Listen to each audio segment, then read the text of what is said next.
The worst decision of my life was to agree to go on one last family vacation before telling our kids we were getting divorced.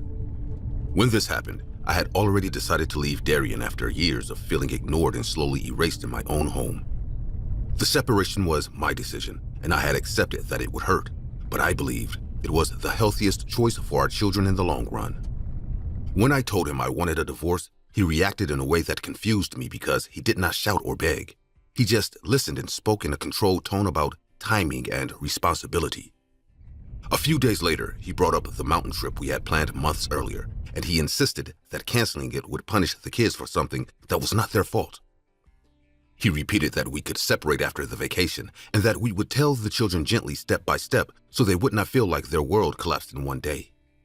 I hesitated because something about his calm persistence felt forced. But I agreed because I did not want my children to lose that trip along with everything else. The cabin was isolated and surrounded by trees, and once we arrived, the silence felt heavier than I expected because there was no nearby houses and no phone signal. The first day passed without obvious problems, and Darien acted almost cheerful as he helped unpack and cooked dinner. That night, after the kids were asleep, he sat with me in the kitchen and started talking about fixing our marriage as if my decision was temporary. I told him clearly that I was done, and although I stayed calm, I noticed the way he studied my face while I spoke. He leaned back in his chair and said that being away from the city would give us time to think without distractions, and he emphasized that isolation could be good for us. The way he said that made me uneasy, but I told myself I was overreacting and that this week would simply be uncomfortable. The next morning he suggested a hike, and after we returned, I saw him lock the door and check the windows carefully, which felt unnecessary but not alarming. I went into the bedroom to unpack the last bag, and that was when everything shifted. On the bed, there was a duffel bag left open, and inside, I saw thick rope, rolls of duct tape, and a metal bat placed neatly on top. My heart began racing, but I forced myself to breathe slowly. When he appeared in the doorway, he saw exactly what I had found. Instead of denying anything, closed the door behind him and locked it. And he told me in a low voice that I was not supposed to see that yet. I asked him what the bag was for, and he walked toward me with a calm expression. We were not ending this family because you had decided to give up. When I tried to move past him, he grabbed my wrist and twisted it sharply. He pushed me onto the bed and used his weight to hold me down, and even though I struggled and tried to roll away, he tied my wrist tightly behind my back and secured my ankles. He kept repeating that this was temporary and that he just needed time to make me understand. He taped my mouth shut and dragged me into the living room where my kids froze when they saw me tied up on the floor. They started crying immediately, asking what was going on, and he told them that Mommy was confused and needed help remembering what mattered. He forced them onto the floor and tied their wrists while they begged him to stop.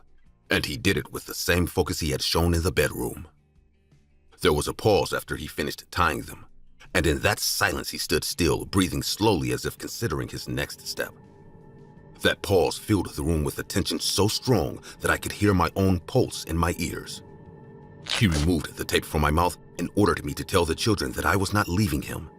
And when I refused, he slapped me hard enough to knock my head against the table leg. The screamed, and he picked up the bat and struck the wall, cracking the plaster to show that he was serious. He pressed the bat against my throat while explaining that divorce destroys families and that he was saving us from a mistake. I could see in his eyes that this was not about love. It was about control, and that realization terrified me more than the weapon in his hands.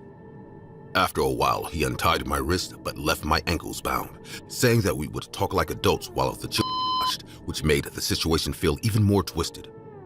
I forced myself to speak calmly and asked him to loosen the ropes on the because they were too tight.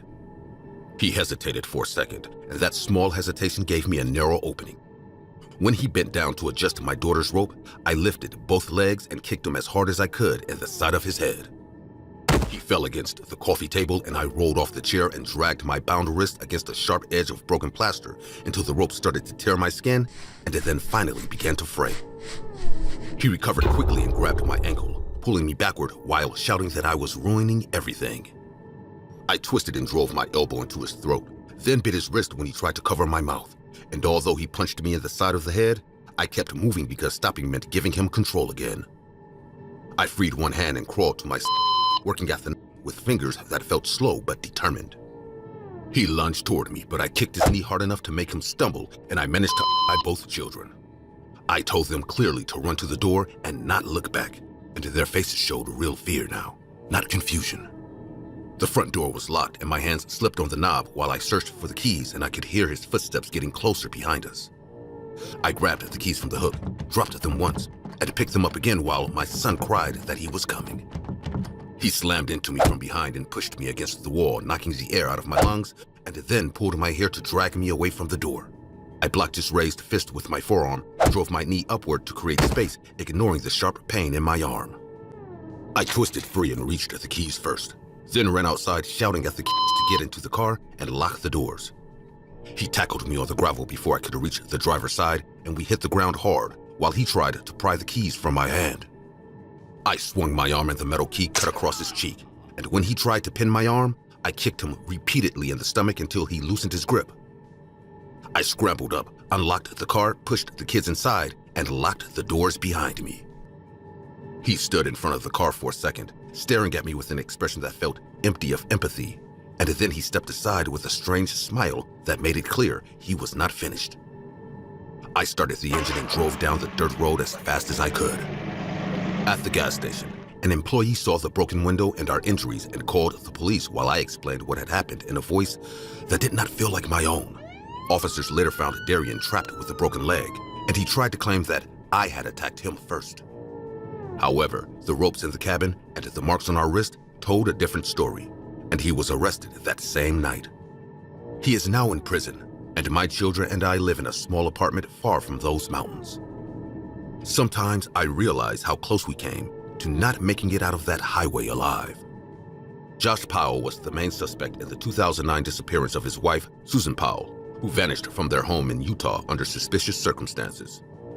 Their marriage had been deteriorating, and there were reports of controlling behavior and increasing tension before she disappeared in 2012. During a court-ordered supervised visitation with his two sons in Washington state, Powell locked the social worker out of the house, attacked the with a hatchet, and then set the house on fire, taking his and both.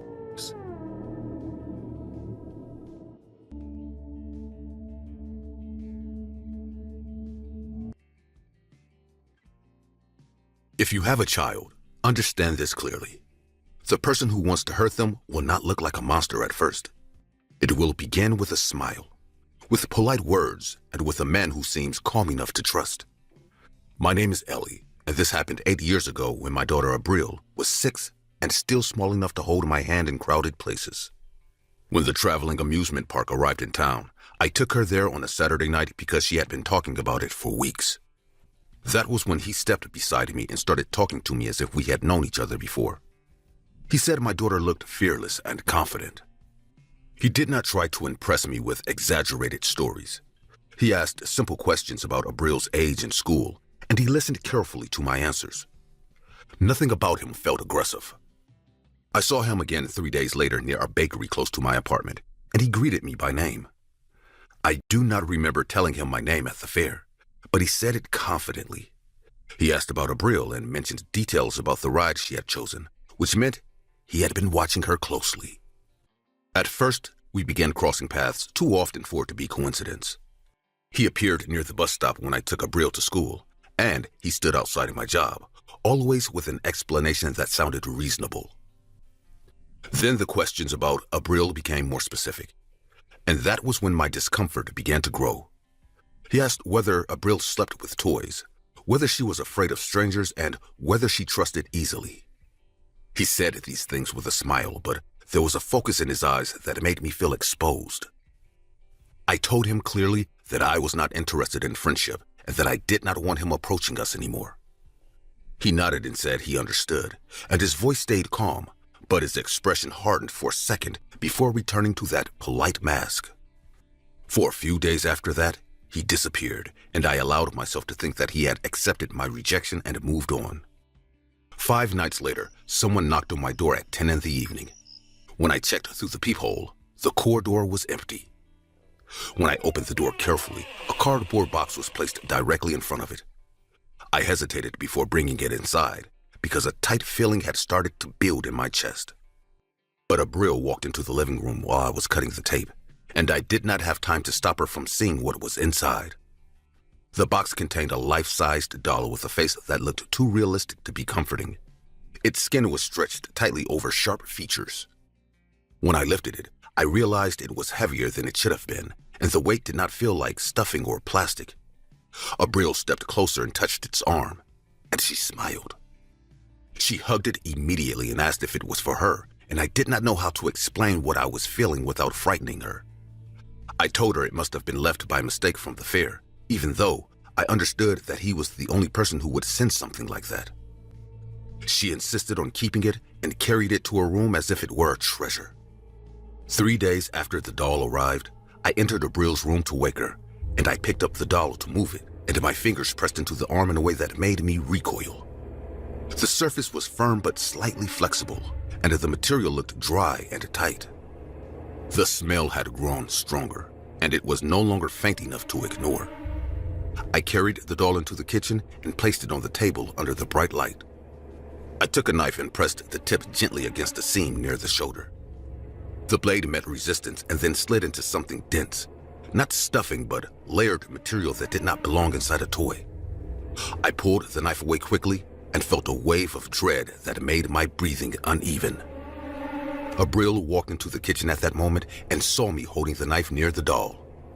Her face shifted from confusion to fear, and she ran forward to grab it, telling me not to hurt her in a voice that cracked with emotion. That night after she fell asleep, I took the doll from her arms and wrapped it in heavy garbage bags. I walked several blocks to a public dumpster and forced myself to throw it inside because I knew it did not belong anywhere near my child. 4 days later, a padded envelope was left at my door while Abril was at school, and I stood still for a long moment before picking it up. The handwriting on the label matched the writing of the box. Inside, there was a letter that contained one sentence, stating that I should not have thrown her away. My throat tightened as I opened the container over the kitchen sink. A small human hand fell onto the metal surface, gray and stiff, with fingers curled slightly inward. The cut at the wrist was clean, and the nails were dry at the edges. I stared at it in disbelief before my body reacted. I called the police and tried to explain what I was seeing. They examined the hand carefully and confirmed that it was real, and their expressions changed in a way that told me this was far worse than harassment. The next morning, another package arrived, and this time, I did not open it alone. Inside was the same doll, cleaned and dressed in different clothes, with rough stitches around the neck. Another note rested against its chest, stating that I now had to take better care of her. A couple of days later, the forensic report confirmed that the doll was the preserved body of a young girl, carefully treated and arranged to resemble a toy. Police patrols increased around my building, and Abril stayed with my sister while the investigation moved forward. I replayed every conversation with him, recognizing how carefully he had studied us. Weeks later, he was arrested in an apartment across town, where investigators found multiple preserved bodies of young girls arranged around a table.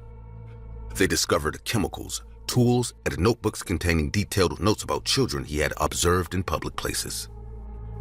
Abril's name appeared more than once in those pages. During the trial, I saw him again and noticed that his expression remained calm while the charges were read. He did not look ashamed or frightened, and he did not try to deny what had been found in his apartment. When the sentence was announced, he turned his head slightly toward me. He said that she would have been perfect, and he said it with a quiet certainty rather than anger.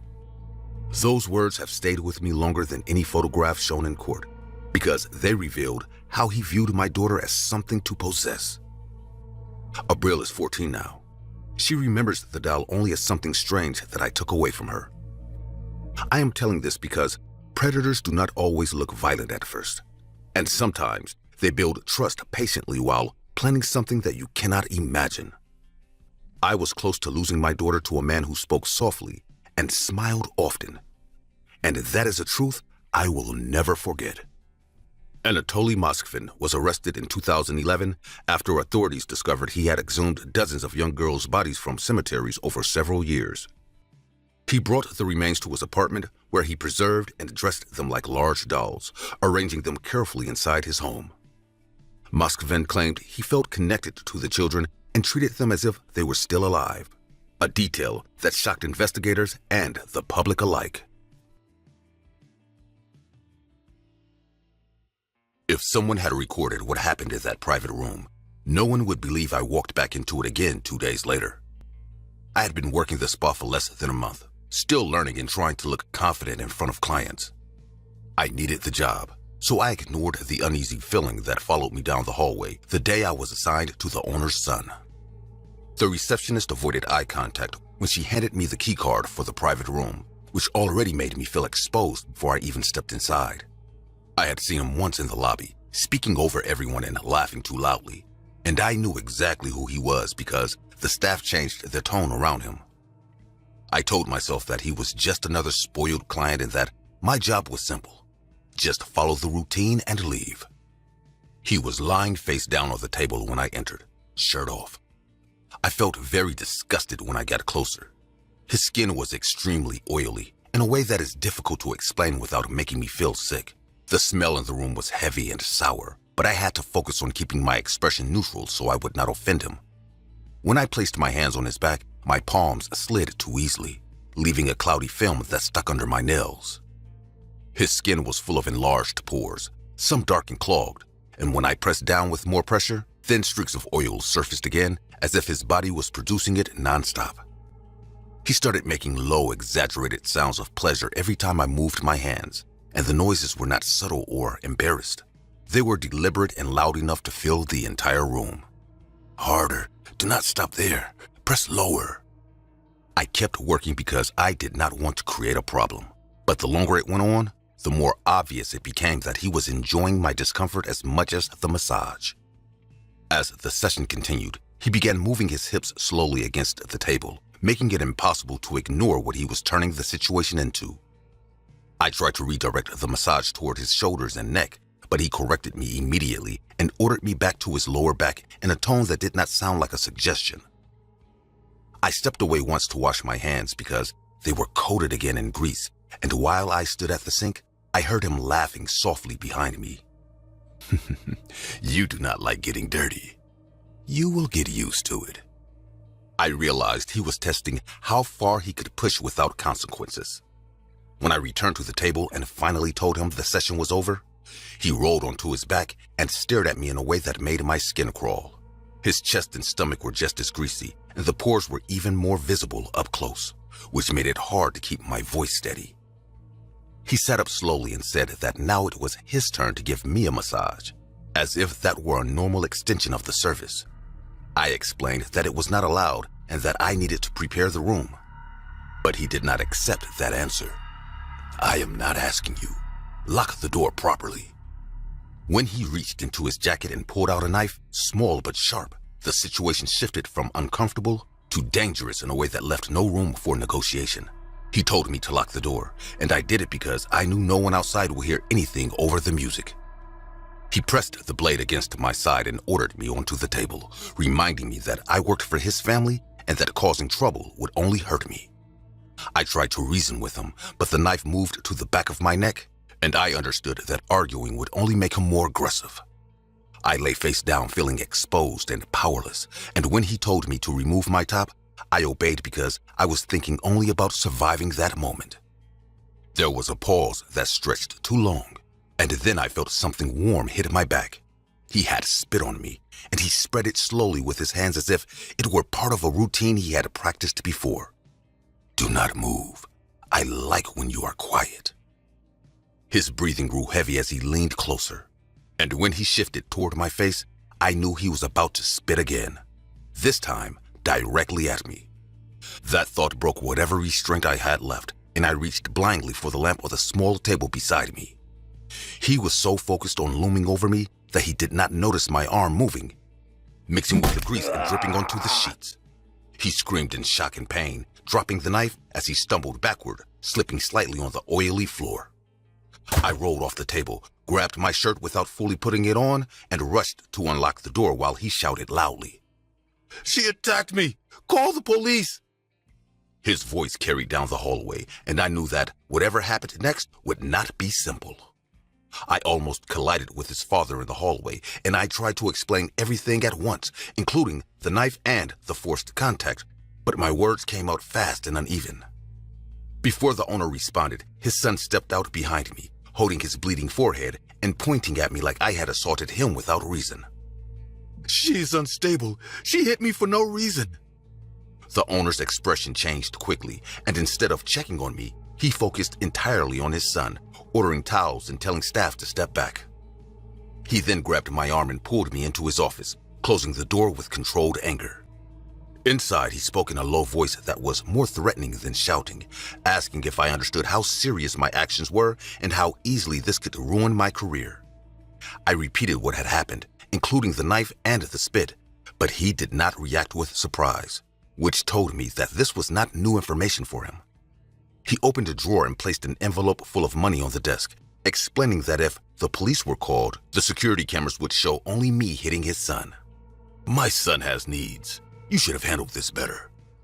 He then made the arrangement clear, saying that I would continue working and that I would attend his son twice a week in the private room with no complaints and no drama. If I refused, I would be fired and they would make sure no other spa hired me. I looked at the envelope and thought about rent and bills, and I understood that I was trapped in a system designed to protect them, not me. 2 days later, I stood again in front of that same door, fully aware that this time he did not even need a knife because the threat was already established. I opened the door and saw him waiting, a fresh bandage on his forehead and the same greasy shine covering his body. He smiled in a way that showed satisfaction rather than anger. "Be careful with lamps this time." We both know how this works now. I performed the massage in silence, keeping my movements controlled and mechanical, while he continued to comment on my reactions as if it amused him. He did not threaten me openly again, because he did not need to, and that made the situation feel more permanent and more suffocating. When the session ended, he leaned close and reminded me that he would see me again in a few days, and I left the room knowing that I had not escaped anything. Twice a week, I entered that room knowing exactly what would happen, and I focused on counting minutes and avoiding anything that would trigger another escalation.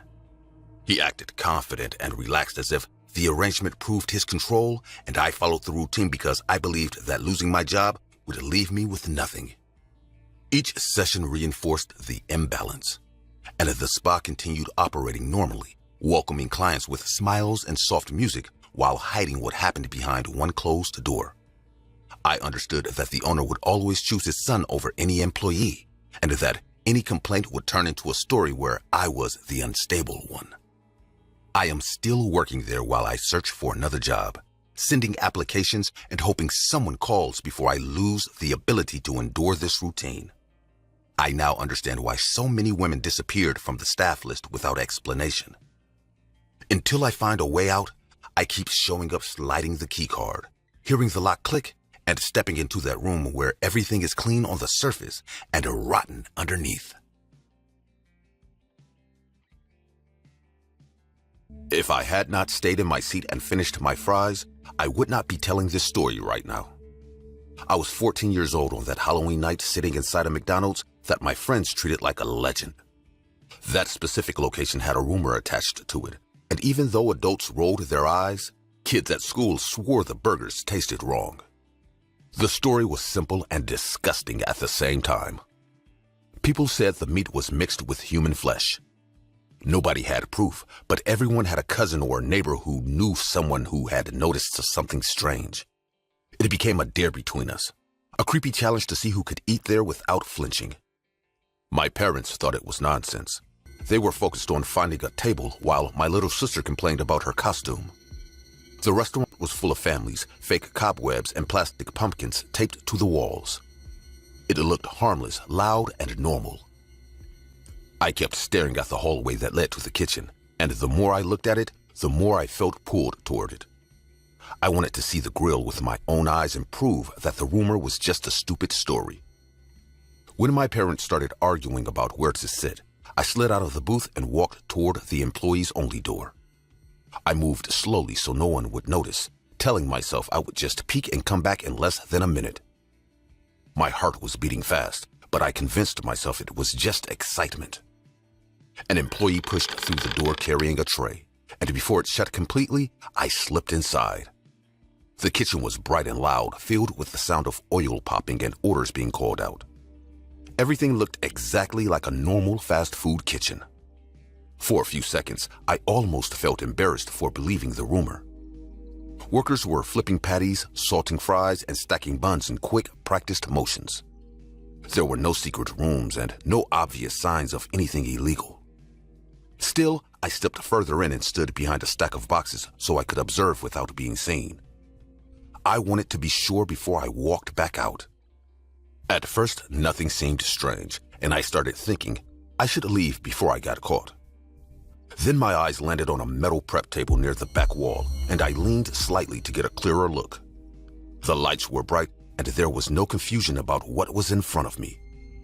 There was a human hand resting on the table. It was clean and pale, cut at the wrist, placed next to a tray like it belonged there. My brain tried to tell me it was fake, but it did not look like a cheap Halloween prop. It looked real. When I stepped back, I knocked over a trash can and the crash echoed through the kitchen. Several employees turned their heads at the same time. One of them walked straight toward me without rushing, which made it worse because he looked calm. "What are you doing here?" I tried to answer, but I kept staring at the table. He followed my gaze and then looked back at me with a different expression. Another employee came up behind me and pressed his hand over my mouth while the first one grabbed my arm hard enough to hurt. "You were not supposed to see that." They dragged me across the floor while I struggled, and I could feel my shoes sliding on the tile as I tried to pull free. Nobody from the dining area came in, and the noise of the machines covered everything. They moved me to a metal prep table in the corner and forced me on top of it while one of them cleared space. I fought back as much as I could, but they worked together and held me down with steady pressure. One tied my wrists with rough cord, while another secured my ankles to the table legs. I tried to shout when they removed the hand from my mouth, but one of them leaned close and spoke over me. "You wanted to know what's in the meat, right?" The way he said it was not playful. It sounded controlled and deliberate. The other two watched my face closely, like they were waiting for my reaction. One of them lifted my arm and examined it slowly, running his fingers along my skin. Another grabbed a container of salt and sprinkled it across my forearm, spreading it with his palm while smiling in a way that made my chest tighten. "Fresh." They talked about me like I was an item on the menu. I kept pulling against the ropes, but they held tight and cut into my skin. I looked toward the door, hoping someone would walk in, but the kitchen kept running like nothing was wrong. One of them stepped away and grabbed a large kitchen knife from near the grill. He held it up so I could see the full blade, and the overhead lights reflected off the metal. The other two leaned closer to the table while the fryer continued bubbling behind me. He pressed the flat side of the knife against my arm first, and the cold metal made me tense. When he turned the blade so the sharp edge touched my skin, I felt a thin line of pressure that made it hard to breathe steadily. I pulled hard against the ropes, but they held me in place. "You were curious, so now you get a closer look." Another employee leaned near my face. "We will name the combo after you." The blade started moving slowly across my arm in a cutting motion, and I braced for pain. My body strained against the restraints and I could feel my shoulders arching from the effort. Just as the pressure increased, he stopped the blade before it broke the skin. All three of them began laughing, and the sound felt loud and wrong in that small space. The one holding the knife stepped back. "Happy Halloween!" They picked up the hand from the table and bent the fingers to show it was rubber. They opened a drawer filled with fake body parts and explained that they were tired of rumors and had decided to scare anyone who tried to sneak into the kitchen. They untied me and warned me not to tell anyone, saying that the next time it would not be so harmless. I walked back to my family's table and sat down without saying a word. I told my parents I felt sick and we left early. For weeks after that, I avoided the place and tried to convince myself it had only been a twisted prank. I stopped eating burgers and ignored my friends when they joked about the rumor. Part of me wanted to believe it was all fake. One evening, my dad called me into the living room and pointed at the television. The news showed that Sam McDonald's surrounded by police cars and yellow tape. The reporter explained that the restaurant had been shut down after investigators discovered human remains stored inside the kitchen. 3 employees had been arrested. When their faces appeared on the screen, I recognized them immediately. The report said small amounts of human tissue had been mixed with regular meat for months. The so-called Halloween props had included real body parts that were altered and stored. I sat there staring at the screen, realizing that the knife against my arm had not been part of a harmless joke. They had laughed while holding a real blade and real body parts in that kitchen. The only reason I was not part of that investigation was because they decided to let me walk out. My parents never learned what really happened behind that door. They still think I just wandered somewhere I should not have been and got scared by decorations. I never corrected them because I do not know how to explain how close I came to becoming something else. The building is now empty and the sign is gone, but I still remember the metal table and the way they spoke about me like I was food. I went in to prove a rumor was fake, and instead, I learned that sometimes the worst stories are not exaggerations at all.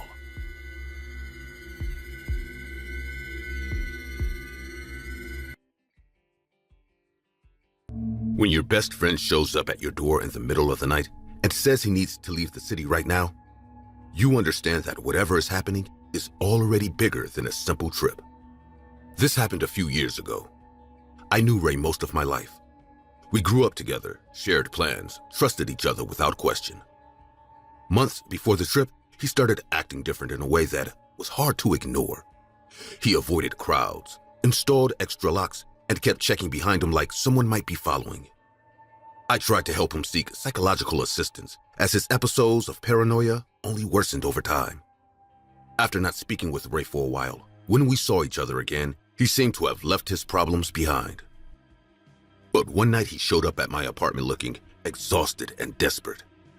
He said he needed to leave the city immediately because staying there was destroying his mind. He told me he could not explain everything yet, but he needed me with him because I was the only person he trusted completely. I thought he was overwhelmed and needed a break, so I agreed to travel with him to a quiet coastal city. I believed a short vacation might calm him down. Honestly, with everything Ray had been through in recent years, it didn't seem like a bad idea to grant his request and take a break. After all, that's what friends are for. I did not understand that he was not planning to rest. We went to a small town far away from the city, which I won't name for safety reasons. I'll just say that it was very peaceful and surrounded by nature. The hotel was small and calm, the kind of place where nothing dramatic ever happens. I expected Ray to relax once we arrived, but instead he became more tense. He kept the curtains closed, refused housekeeping, and moved furniture near the door at night. That really surprised me. I thought I was doing the right thing by coming here with him.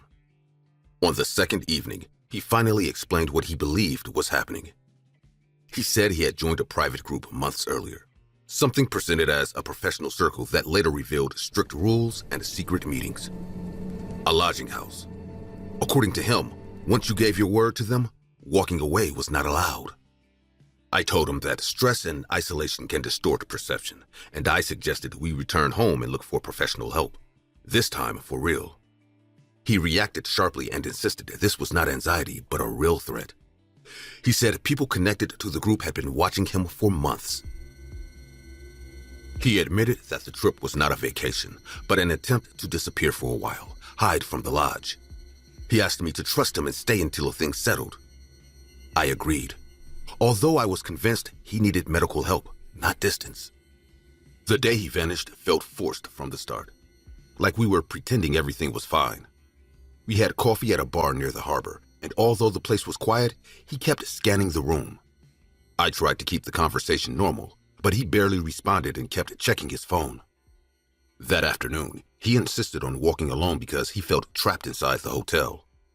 I offered to join him, but he refused and promised to return before dinner. I watched him leave and told myself giving him space might help. But 9 that night he had not returned, and his phone went straight to voicemail. I searched the nearby streets, checked the bar again, and asked strangers if they had seen him. Nobody had. When I got back to the hotel, our door was slightly open. I stopped several steps away and listened, trying to decide whether Ray had returned or whether someone else was inside. The hallway was empty and silent. I pushed the door open and stepped in. 3 men stood in the middle of the room wearing long dark robes and smooth masks that covered their faces completely. They did not move quickly or speak loudly, and their calm posture made it clear they were not surprised to see me. One of them closed the door behind me while others stayed still. They said they were looking for Ray and that he had obligations he failed to complete. Their tone was controlled, but there was no room for negotiation. I told them they were mistaken, but one of them grabbed my arm firmly and another pulled out a cloth with a sharp chemical smell. I understood immediately that they were not there to talk. They forced me toward the wall and pressed the cloth against my face while I struggled to pull away. I held my breath and tried to twist free, but they coordinated their movements. My shoulder hit the wall hard and pain shot down my arm. While fighting to stay conscious, I reached toward the nightstand and felt the emergency button we had noticed earlier. I slammed it repeatedly until a loud alarm filled the room. The sudden noise disrupted them long enough for me to break free. I ran toward the balcony, climbed over the railing, and dropped to the balcony below. The fall hurt badly and left me disoriented, but I forced myself up and ran down the emergency stairs. I did not stop until I reached the street and blended into a small group of people. I stayed awake all night in a diner, trying to process what had happened. By morning, I returned to the hotel and saw police cars outside. A crowd had gathered near the back entrance. On the pavement below the upper floors, I saw a covered body. Even before anyone confirmed it, I knew it was Ray. The police told me he had fallen from a high level during the night. They said there were no signs of forced entry and that security footage showed no one entering or leaving our floor except me. According to the records, Ray had never left the building after we returned from coffee. That detail did not match what I experienced, but I had no proof. The room showed no signs of struggle. There was no alarm record, no visible damage, nothing that supported my story. They found a strange note on his laptop filled with references and coded phrases. The case was labeled undetermined, but the tone of the investigation suggested they believed he jumped after an episode of paranoia. I stood there knowing something had happened inside that building that would never be officially acknowledged. After returning home, I tried to resume normal life, but the memory of those masked men stayed clear in my mind. I avoided discussing the trip in detail and focused on routine. Even simple noises in my apartment started to feel significant. One evening, I came home and found an envelope on my kitchen table. There was no stamp and no return address, which meant someone had entered or had access to my space. I opened it carefully and found a photo of my parents' house taken from across the street. Under the photo was a short typed message that said, "We'll come for you." I reported the letter to the police, but they treated it as a possible prank.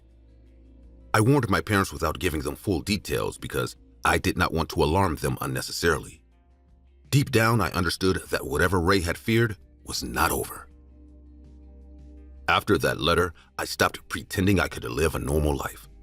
I left my apartment within a week and did not tell anyone where I was going, not even my parents. Since then, I have moved from city to city, renting small places under short contracts, paying in cash when I can, and never staying long enough to feel settled. I avoid routines, change gyms, switch grocery stores, and never walk the same route twice, because the idea of being predictable feels like handing them a map to find me. I travel light now, with one suitcase that stays half-packed at all times, ready for the next move if something feels wrong. When I sit in cafes, I choose seats facing the entrance, and when someone holds eye contact for too long, I leave without finishing my drink.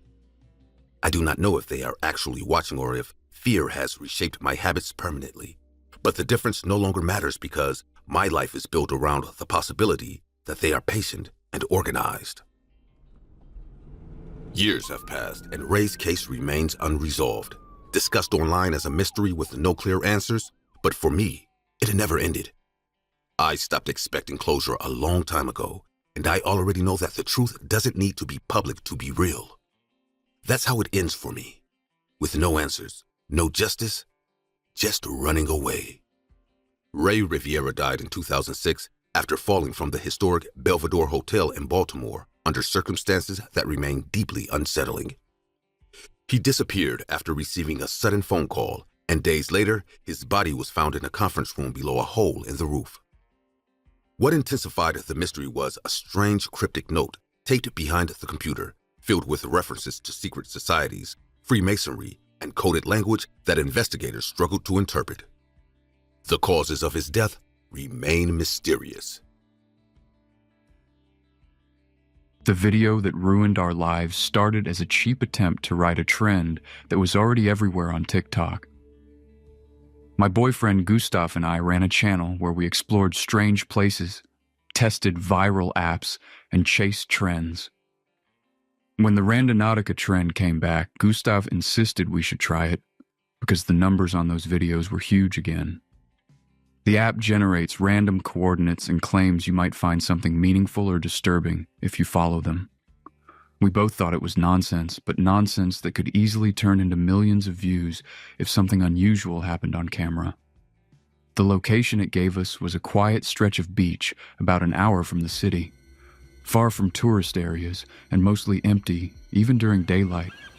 That kind of isolation worked well for filming because there were no interruptions, no curious strangers, and no background noise except the ocean and the wind. At that moment, we were excited in a normal way, the same energy we had before any new upload. If someone had told me that this trip would end with police tape, I would have laughed because nothing about that gray afternoon looked important or dangerous. We began recording as soon as we stepped onto the sand because viewers like to see the entire journey toward the coordinates. Gustav spoke to the camera while I followed the GPS marker, adjusting our direction whenever the arrow shifted. The beach looked empty enough that our voices carried easily over the sound of the waves. After several minutes of walking, I noticed something dark ahead, near the waterline that did not match the natural shapes around it. At first I assumed it was debris from a boat or a large container washed ashore, but the outline looked too straight and deliberate to be random trash. As we approached, both of us slowed down because the object was clearly a large suitcase lying on its side in the wet sand. One corner was partly buried, and the tide kept reaching it before sliding back again, leaving a dark outline around the shell. The sight felt wrong in a way that neither of us could explain, but the camera was still recording, so we kept moving closer. Gustav suggested that someone might have lost it, or that it had fallen from a ship. Yet his voice sounded strained as he spoke, because the suitcase looked heavy and intentionally placed rather than accidentally abandoned. We exchanged a brief look that said we were both thinking the same thing, but neither of us wanted to say it out loud. We stood next to the suitcase for several seconds, while the wind pushed sand against our shoes and the water crept forward again. Neither of us touched it immediately because the situation had shifted from exciting to deeply uncomfortable, and the silence between us felt thicker than the air. I finally nudged the suitcase with my foot to see if it would move easily, but it barely shifted despite the wet sand beneath it. That small resistance made my chest tighten because luggage filled with clothes should not feel that solid. Gustav lowered the camera slightly, focusing on the latches while asking if we should open it. The decision felt heavier than it should have, as if we were about to cross a line we could not step back from. I crouched down and pulled at the bent latch while Gustav leaned closer to film. The metal snapped free with a dry sound that seemed too loud for such an empty place. When I lifted the lid slightly, something inside shifted with a dull, heavy movement that did not resemble normal objects. Gustav moved closer, trying to capture the interior on camera, and the moment the opening widened a thick, rotten smell rushed out so strongly that he recoiled while covering his mouth. Inside were several black garbage bags packed tightly together, and one of them had split enough to reveal pale human skin pressed against the plastic. It took a second for my brain to accept what I was seeing, but once it did, I slammed the suitcase shut with both hands while Gustav stumbled backward, making a sharp sound that did not sound like anything I had heard from him before. For a few seconds, we just stared at the closed suitcase while the camera lay forgotten in the sand, recording our reaction. The reality of what we had found settled in slowly, bringing a cold sense of danger that had nothing to do with the ocean or the empty beach. Gustav said we needed to call the police immediately, and his voice trembled despite his effort to stay composed. I dialed emergency services while keeping my eyes fixed on the suitcase because the idea of turning away from it made me feel exposed. While I was on the phone, a wave surged farther than the others and struck the suitcase directly, pushing it slightly to one side. Gustav grabbed my arm and pulled me backward, clearly afraid that the lid might open again and expose what we had already seen. The minutes before the police arrived felt painfully slow, filled only with the steady rhythm of the sea and the distant cries of birds. When the flashing lights finally appeared, relief hit so hard that my legs felt weak, even though I had not moved much at all. Officers secured the area quickly and moved us away while asking how we discovered the suitcase. One of them opened it carefully while another blocked our view, but the expressions on their faces confirmed everything we already knew. The video began spreading online almost immediately because the recording had partially uploaded before we stopped filming. Within hours, millions of people had watched the moment we opened the suitcase, and news outlets started contacting us for interviews. 2 days later, Gustav returned to his apartment alone to collect some personal items while I stayed behind to handle calls from reporters. The building hallway looked normal when he arrived, quiet and unchanged, which made what happened next even more shocking. As soon as he stepped inside and closed the door, a man rushed from behind the entrance corner and grabbed his shoulder violently. He forced him against the wall and pressed a knife near his ribs, breathing hard as if he had been waiting there for a long time. "How did you find it? Who sent you there?" Gustav tried to speak steadily, even though the situation was terrifying, explaining that we used a random coordinate app and had no idea what we would discover. The man stared at him with intense suspicion and shook his head, clearly convinced he was lying. "Someone told you. You ruined everything." He repeated the truth, describing the trend, the filming, and the fact that millions of people use the same app without any control over where it sends them. Noise from neighboring apartments began spilling into the hallway because the struggle had not gone unnoticed. The man's focus shifted toward the door as voices grew louder outside, and his grip tightened as panic replaced his earlier control.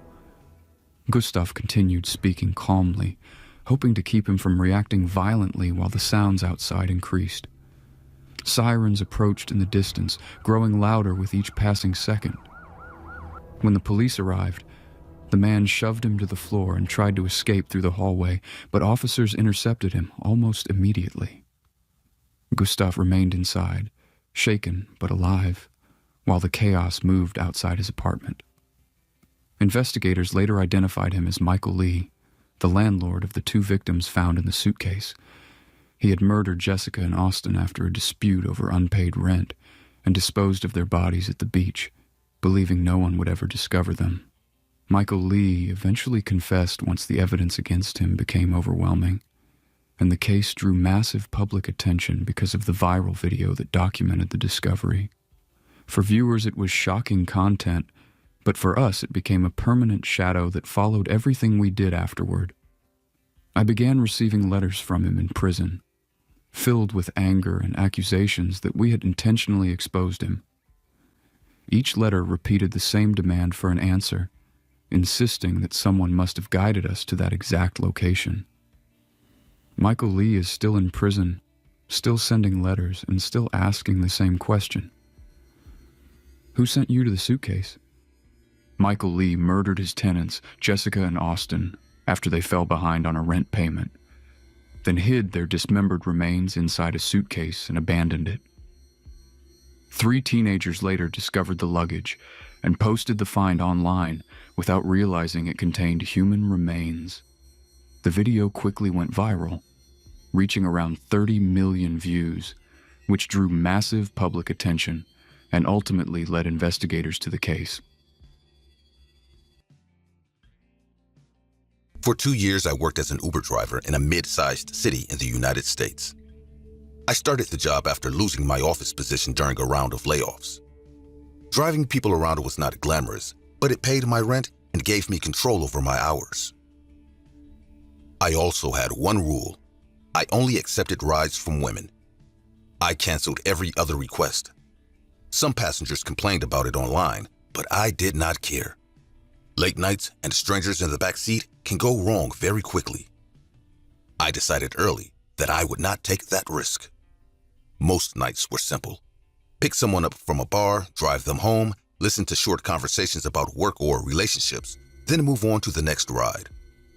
The app kept everything organized: name, location, rating.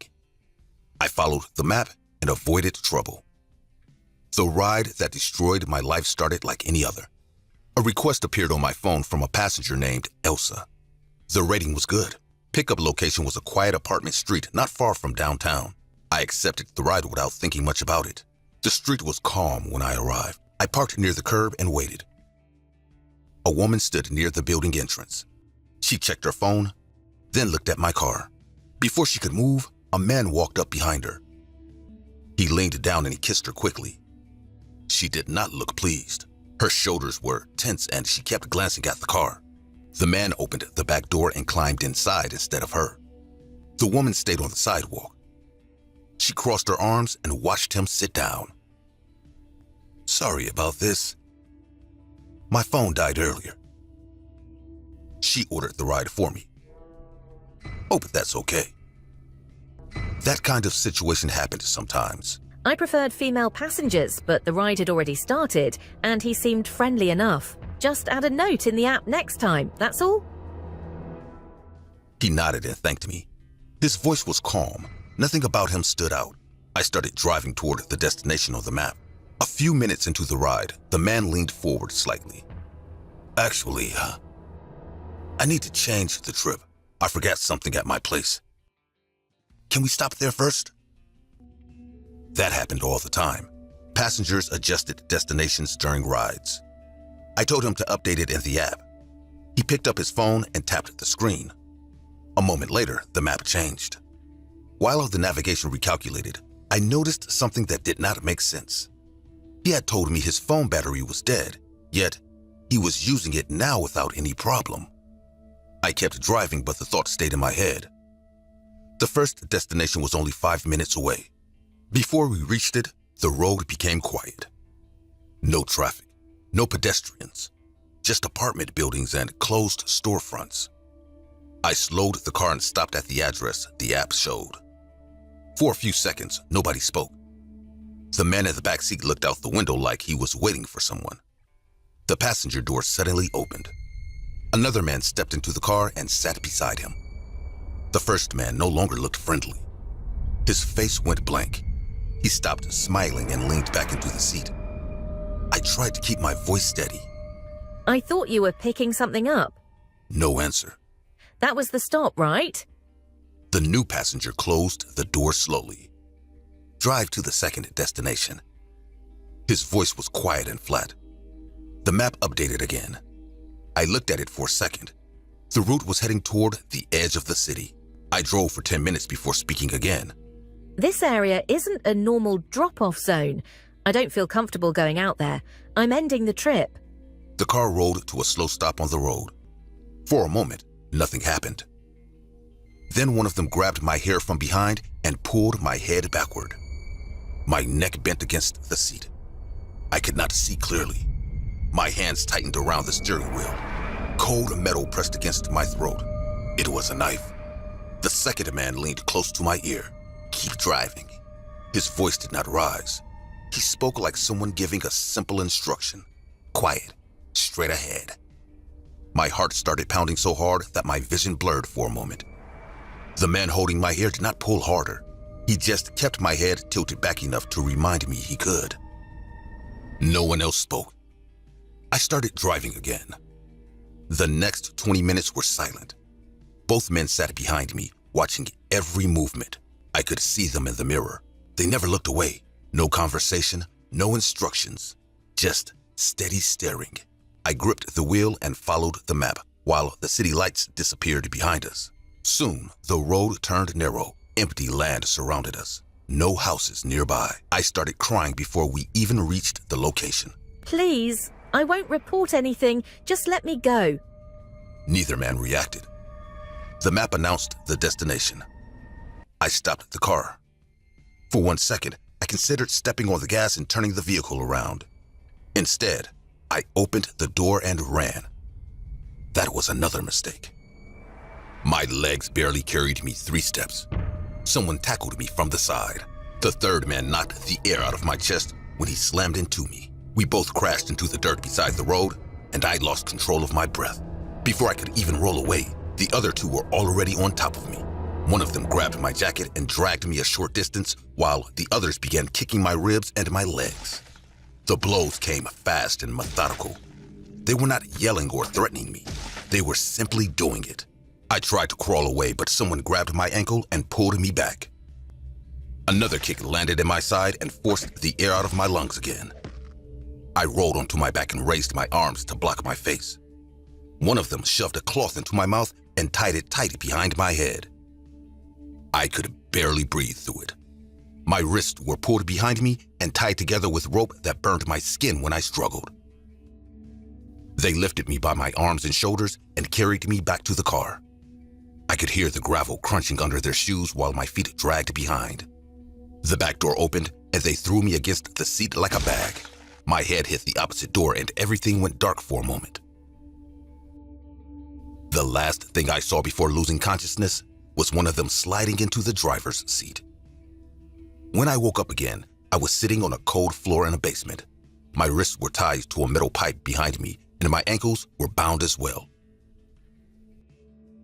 A single light bulb hung from the ceiling and it barely lit the room. On a small table nearby, there was a plastic bottle of water, a piece of stale bread, and a cheap calendar. That calendar became the only thing that allowed me to understand how much time was passing. Life in that basement followed a pattern that never really changed. One of the men came downstairs once or twice a day.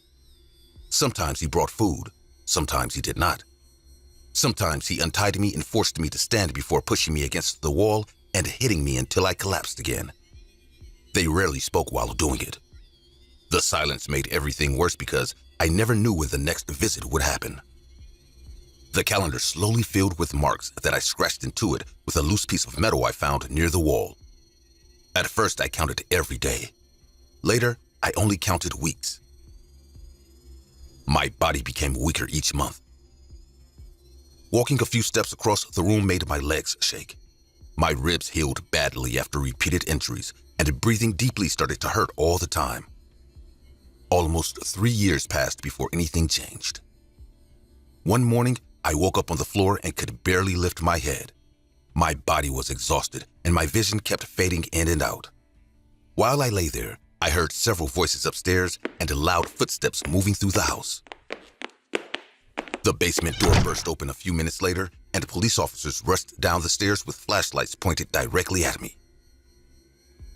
Hands quickly cut the rope from my wrists, and someone wrapped a blanket around my shoulders, while others searched the room. I could hear radios and urgent voices filling the space that had been silent for years. Later, they told me the house had been discovered during an investigation connected to one of the men. The 3 of them were arrested that same day, and the officers who found me said I was only hours away from dying. The rescue did not end the damage those years caused. I spent months in hospitals recovering from injuries, infections, and severe malnutrition. Doctors had to repair broken bones and treat scars that never healed correctly. Walking without help took a long time to relearn because my body had become too weak to support itself. When I finally left the hospital, Life outside felt unfamiliar. Loud noises made my body react instantly, and I could not stay in crowded places for long. The idea of driving again became impossible. Every time I sat in the driver's seat of a car, my hands started shaking and my chest tightened until I had to step outside and breathe. Eventually, the doctors recommended long-term psychiatric treatment. They said the trauma had gone too deep to handle alone. That is where I am now. The facility is quiet and controlled, and the staff asks me to describe what happened whenever my memories become overwhelming. So I tell the story again from the beginning. The ride request from a woman named Elsa. The boyfriend who entered the car instead. The second passenger waiting at the first stop. The road that led out of the city, and the moment when everything changed. Every time I finish telling it, the room becomes quiet for a few seconds. The doctors usually ask the same questions after listening to the entire story. Why those men chose me? After everything that happened in that basement, I still do not know the answer. I used to run a small YouTube channel where I visited places that people say are cursed. It pays for trips and cheap hotels, nothing big, just enough to keep moving. 3 weeks ago, I was in Japan with my friends Ryan, Cole, and Marcus. We were on vacation, but we always looked for something we could turn into content. Someone suggested the legend of Hanako-san, a spirit that waits in school bathrooms. You knock 3 times and call her name. We found an abandoned elementary school outside the city. Windows cracked, lockers rusted, dust everywhere. Perfect for a thumbnail. We set up cameras and joked about how fake it all sounded. The plan was simple. Go into the girls' bathroom, knock on the 3rd stall, call her name, and wait. If nothing happened, we would edit it with dramatic music and act disappointed. The hallway leading to the bathroom was narrow. Our footsteps echoed too much. Ryan kept checking the audio levels. Cole held a flashlight under his chin, acting stupid for the camera. We pushed open the bathroom door. Tiles were broken, mirrors were dirty but still intact. The 3rd stall door hung slightly open. I stood in front of it while the others aimed their cameras at me. I knocked 3 times. Slow, clear. Hanako-san, are you there? Nothing answered. We waited. Marcus counted to 10 with his fingers. No movement, no sound. Just silence and our breathing. They laughed. Said we got clickbaited by folklore. We filmed a few more takes for safety, then decided to leave. It was getting dark outside. We packed most of the gear. I told them I wanted extra shots of the hallway and the bathroom for atmosphere. They said they would wait in the courtyard. I stayed behind with my camera and tripod. The building was too quiet once they left. Their voices faded down the corridor. I could hear my own steps too clearly. I went back inside the bathroom for one last wide shot. I adjusted the tripod and checked the frame. The 3rd stall was centered. I knocked again, not for the video this time, just once. I don't know why I did it. For a few seconds, nothing happened. The air didn't change, the lights didn't flicker. It was just still. Then the 3rd stall door slammed shut. It wasn't a soft movement. It hit the frame hard enough to shake dust from the ceiling. I jumped back and almost dropped the camera. I stood there staring at it. My mouth was dry.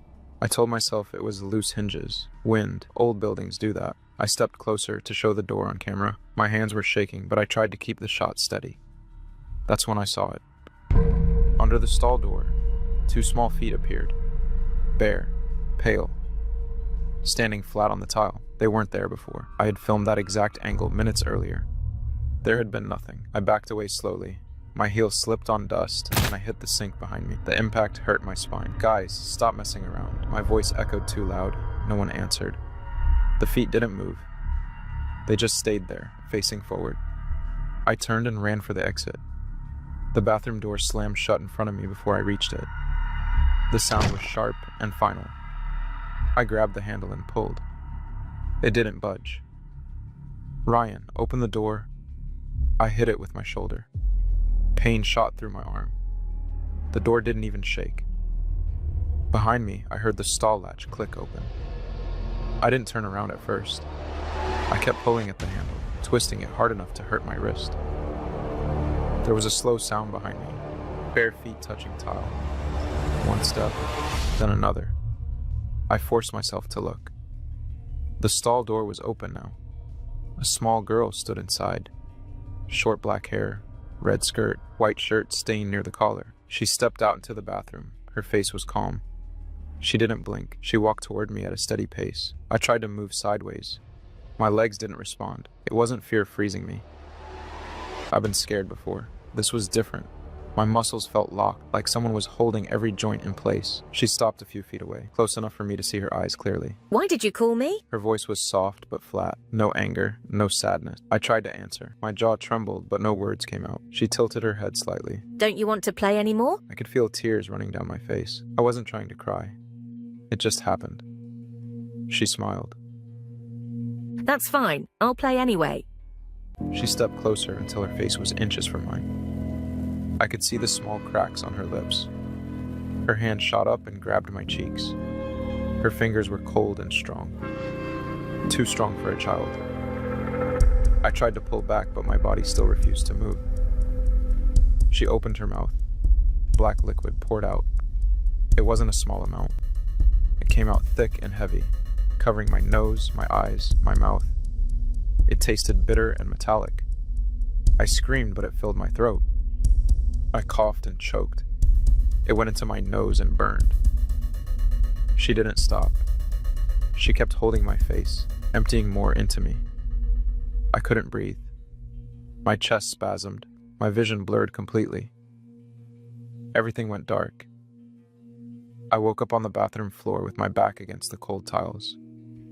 My throat burned and my chest hurt from coughing. Ryan was shaking my shoulders while Marcus kept repeating my name. Cole had the camera pointed at my face, but his hands were trembling so much that the frame kept drifting. They said they found me in the hallway on my knees, crying and choking. According to them, I suddenly ran back into the bathroom alone and slammed the door. When they forced it open, I was on the ground, clawing at my own face like I was trying to scrape something off. I pushed them away and crawled toward the sink. I could still taste it. Thick, bitter. I leaned over the porcelain and forced myself to vomit. Before anything came out, there was a long second where nothing happened. My body tensed. My stomach tightened hard enough to make me gasp. I felt something rise slowly through my throat, heavy and wrong. What spilled into the sink was black. It clung to the surface and didn't mix with the water when I turned the faucet on. It moved slowly down the drain, leaving streaks behind. No one spoke. Ryan stepped back first. Marcus covered his mouth. Cole lowered the camera without saying anything. They checked every stall again. Empty, dry, no footprints, no signs of anyone else. The third stall door swung loosely like it had earlier. Normal. Too normal. We left the school without packing properly. We didn't film an outro. Nobody suggested going back inside. Back home, I thought distance would fix it. It didn't. Every night, I woke up facing my bathroom door. I wasn't choosing to. My body just turned that way. I couldn't move when it happened, not even to blink. I didn't see her standing there. I never saw her again. But I knew she was on the other side of that door, waiting for me to knock. My health started failing. I lost weight fast. I couldn't keep food down. Sometimes I would cough and black liquid would come out. Not a lot, just enough to remind me. Doctors ran tests. They found nothing. They suggested stress. Ryan stopped answering my calls. Marcus deleted the footage from that day. Cole said the camera glitched during the important parts. I'm alone now. Everyone left me. All my days are just the same. I just wait for her to come play with me. If I'm lucky, one of these days, she will get bored and just end me.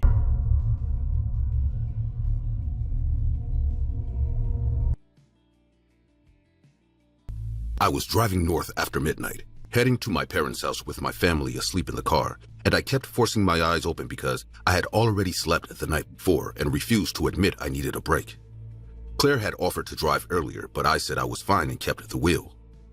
My son Ethan and my daughter Lily were asleep in the back seat, leaning against each other, and Claire had closed her eyes beside me, scrolling through her phone for a while. The highway was empty in a way that felt wrong, with no headlights and no cars passing. I knew this road well, and I could list every exit in order without thinking, so I expected to see the gas station near exit 14 soon. It never appeared. The white lines kept sliding under the headlights while the road stretched forward without change, and I started gripping the wheel harder than necessary. I checked the clock and calculated the time in my head, and by that point, I should have passed at least 2 familiar landmarks. Instead, the highway continued straight with no exit signs and no buildings on either side. I reached for my phone to open the GPS, but it was not in the cup holder or my pocket, and when I checked the console, I found nothing. I did not wake Claire because I did not want to admit I was confused. 20 more minutes passed with no visible progress, and I shifted my attention to the fuel gauge because I knew I had started with less than half a tank. The needle showed completely full. I stared at it, expecting it to drop or flicker, but it stayed pressed against the maximum mark as if the car had not consumed a single drop. I tested the brake pedal carefully, pressing it with steady pressure while keeping my eyes on the road. The car did not slow down. I pressed harder, then tried lifting my foot from the accelerator, but my leg would not move and felt locked in place. My fingers were clamped around the steering wheel, and no matter how much I tried to loosen them, they would not release. The highway ahead changed abruptly, and deep cracks split across the lanes while dark red stains spread unevenly across the asphalt. The headlights revealed torn fabrics and shapes that looked disturbingly human scattered across the road. I blinked several times, hoping fatigue was distorting my sight, but the details sharpened instead of fading, and the car continued forward at the same speed over the broken pavement without swerving. I realized I had no control over the vehicle or my own body, and that understanding created a focused fear that pushed every other thought aside. Before looking into the rearview mirror, I hesitated because I sensed that whatever was behind me would confirm that this was not exhaustion. My chest felt tight and my pulse pounded loudly in my ears. When I looked, I saw 2 figures running directly behind the car at full speed, matching the vehicle without effort. Their arms bent sharply at wrong angles, and their mouths were stretched open as they screamed. The sound reached me through the closed windows, sharp and constant, and it drilled into my head without pause. Their eyes were fixed on me through the mirror. I tried to call Claire, forcing my voice out while my body stayed locked, but she did not move. The figures leaned forward as they ran, and their screams grew louder. I felt a hand grip my shoulder from the passenger side, and I turned my head slowly because I knew something was sitting beside me. A woman was there, with her neck twisted completely around and her face crushed out of shape. Yet her eyes were focused and intense. She leaned closer and spoke carefully. "Wake up. You do not belong here." Her grip tightened while the screaming behind the car rose to a piercing level that felt unbearable. For a brief second, all sound vanished, and that silence felt worse than the noise because it signaled something violent was coming. My vision narrowed while my hands remained locked to the wheel. The car jerked sharply to the right, and the headlights tilted toward darkness beyond the shoulder of the road. A violent impact followed as the vehicle dropped down and slammed into something solid. The steering wheel hit my chest, the windshield shattered, and my head snapped forward before slamming sideways. The seatbelt cut into my collarbone while the car twisted and stopped at an angle. I heard Ethan and Lily crying behind me, and the panic cut through the smoke filling the cabin. I turned toward Claire and saw her body slumped against the door with her neck bent at a severe angle, identical to what I had just seen.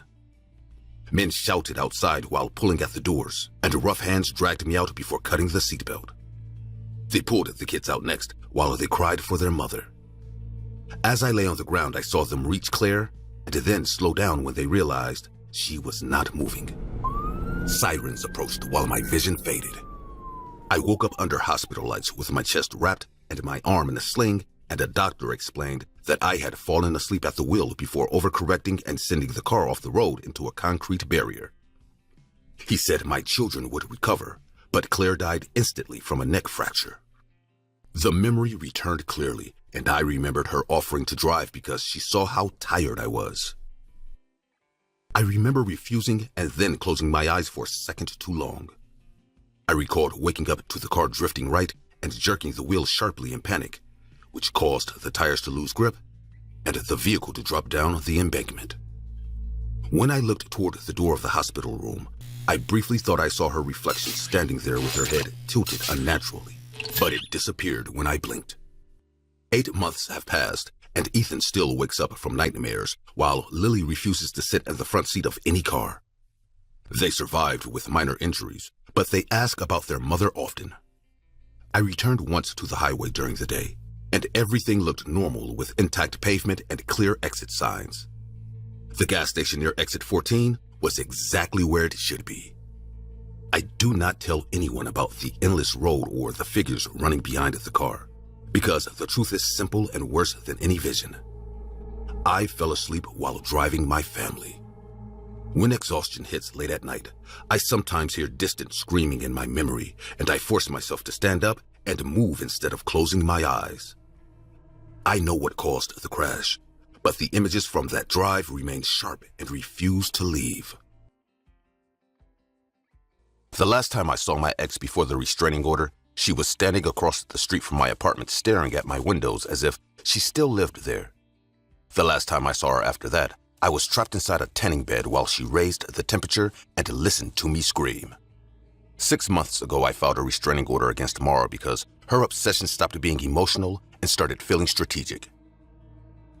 She tracked my schedule, showed up at places I never told her about, and sent messages describing what I wore during the day. She never shouted or begged in public, which made it worse because she acted calm while proving she could reach me anytime. When the court approved the order, she disappeared without protest. No calls, no emails, no sudden appearances. That silence made it easier to believe she had moved on, and after a few months, I stopped checking over my shoulder every time I stepped outside. A new spa opened near my apartment, and I booked a tanning session to deal with stress. I did not check who worked there, and I did not imagine that she would be employed in the control room, monitoring machines that could turn heat into a weapon. The spa looked clean and professional, and nothing about the reception area suggested risk. I signed in, paid for a 15-minute tanning session, and followed the hallway to a private room where the bed was already warmed up. The staff member who prepared it did not introduce herself, and I did not pay attention to the name tag. I lay inside the tanning bed, pulled the lid down, and pressed start. The digital timer began counting down from 15 minutes, and the warmth felt normal at first. The fans hummed quietly, and I tried to relax. Somewhere behind a tinted glass window, Mara saw my name on the schedule and leaned forward to confirm it was me. She had access to the system that controlled temperature, ventilation, and timer overrides. And she understood exactly how far she could push things before triggering automatic shutdown. Inside the bed, I had no idea she was watching. The first minute felt routine, and I kept my eyes closed behind the protective goggles while the heat spread evenly across my skin. Then I noticed the hum deepened slightly, and the warmth increased in a way that did not feel programmed. I opened my eyes and reached for the emergency stop button to test it. The button clicked, but the lights stayed on. I pressed it again, holding it down longer this time, yet nothing changed. The heat continued to rise in steady increments, and I pushed against the lid with both hands, expecting it to lift easily. It did not move at all, and the hinge felt locked from outside. I shouted toward the door, explaining clearly that the machine was malfunctioning and that I needed assistance. My voice echoed back at me, and the enclosed space amplified the sound of my breathing as the air grew hotter. The temperature crossed from uncomfortable to painful, and my back began to burn where it touched the surface.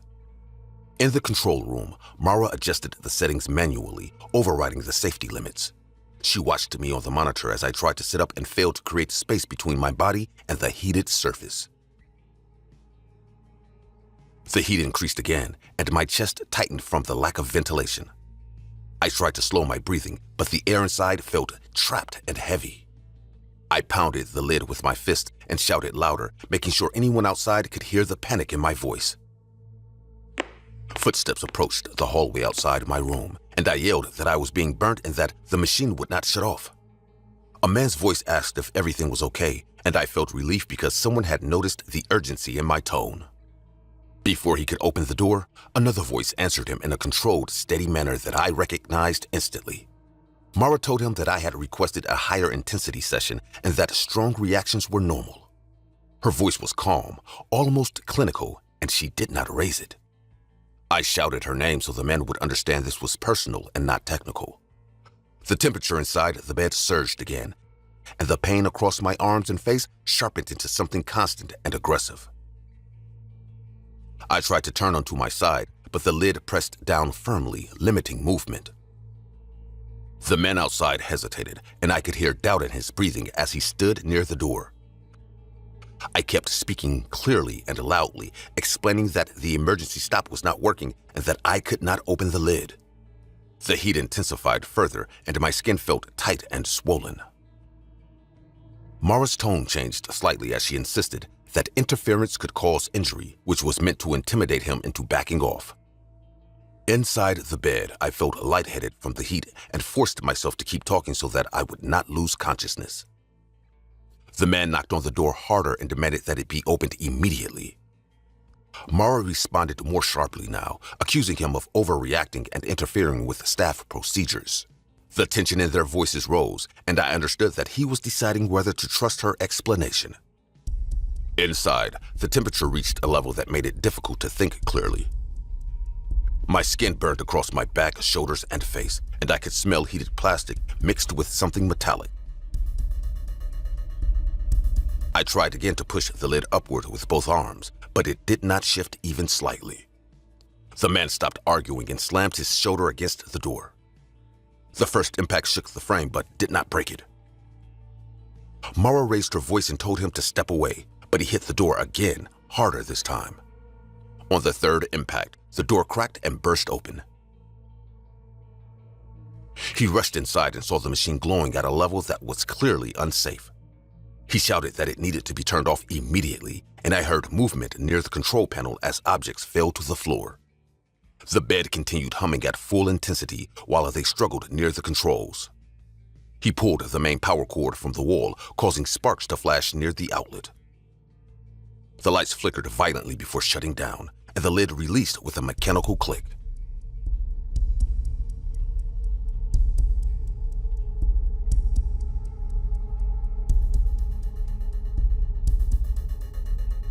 When I touched my face, the skin felt swollen and uneven under my fingers. My arms were red and blistered, and the man who had opened the bed stepped back in shock when he saw the damage. He immediately called for help while keeping his body between me and Mara. She stood there near the control panel, breathing faster now, and insisted that she was trying to prove that we were still connected. Her explanation sounded desperate and unstable, and it became clear to everyone in the room that this was not an accident. Paramedics arrived quickly and began treating the burns while asking how long I had been inside. They covered my body with sterile sheets and administered medication for pain, which dulled the edges but did not erase the damage. Mara was restrained and removed from the room, still trying to justify what she had done. I survived, but the burns changed my face permanently. I underwent multiple procedures to repair the damage, and even after surgery, the scars remain visible. Mirrors are no longer neutral objects in my life. The spa closed after investigators confirmed that the safety systems had been manually overridden. Mara now faces charges that include attempted homicide and violation of a restraining order. The legal process is ongoing, and I have to describe the incident repeatedly in court. I was trapped inside a machine and depended entirely on a stranger who chose not to ignore my screams. If he had walked away, the outcome would have been different. What happened in that room was controlled and deliberate. I walked into that spa expecting a routine session, and I left with scars that will never fully fade. The last time I saw my daughter riding her bike, she turned at the corner near the highway and lifted her hand without looking back, and I remember thinking that I should have followed her just to make sure she was safe. That image has stayed with me longer than anything else. We went on vacation to a small coastal town that sat just off a long stretch of highway that cut through empty land before reaching the beach. The town looked peaceful and friendly, and it depended on travelers who stopped a few days before driving on. We rented a small house close enough to hear the trucks in the distance at night. On the second afternoon, she said she wanted to ride her bike along the service road that ran parallel to the highway. When the sun started to drop and the sky turned orange behind the highway signs, Tara had not returned, and my wife began checking the clock every few minutes. At first, we tried to stay calm, telling each other that she probably stopped to take photos. An hour passed, then another, and the sound of the trucks speeding along the highway became louder in the quiet evening. I called her phone repeatedly, but it went straight to voicemail, and each unanswered call made my wife more anxious. We went to the local police station close to midnight, and the officer on duty listened with a neutral expression before explaining that they could not file a missing persons report until 24 hours had passed. He suggested that she might have left on her own or met someone passing through town, and he reminded us that young adults sometimes make impulsive decisions. The next morning, the highway looked different to me because it no longer felt like a road, but like a threat that had swallowed my daughter. My wife and I walked along parts of the shoulder where Tara liked to ride, scanning the ground carefully. Every piece of trash on the side of the road forced us to look twice, hoping and fearing at the same time that we would recognize something of hers. About 2 miles from town, near a faded highway sign, I saw something red partially hidden in dry grass. I stepped off the shoulder and walked toward it, feeling my breath grow heavier with each step as my wife called my name from behind. The front wheel was bent and the chain hung loose as if someone had forced it off. There were no skid marks on the asphalt and no sign of a car accident, which made the scene worse because it suggested that whatever happened did not involve a simple crash. A few feet away from the bike, I found her bracelet in the dirt, the same one I had given her years ago. It was not broken, just lying there like it had been placed on purpose. We called the police again and told them what we found, and they finally came to look at the site. They took photos and wrote notes, but I could see that they were careful with their words, avoiding anything that would suggest a serious crime near a highway that brought so much business into town. That afternoon, the atmosphere in our rental house shifted from fear to something darker, because we now knew that Tara had not simply decided to stay out longer. We sat at the table in silence, each lost in our own thoughts about what might have happened between the bike and wherever she was now. A knock on the door broke that silence. I walked toward the door slowly, already aware that whatever waited on the other side would not be good.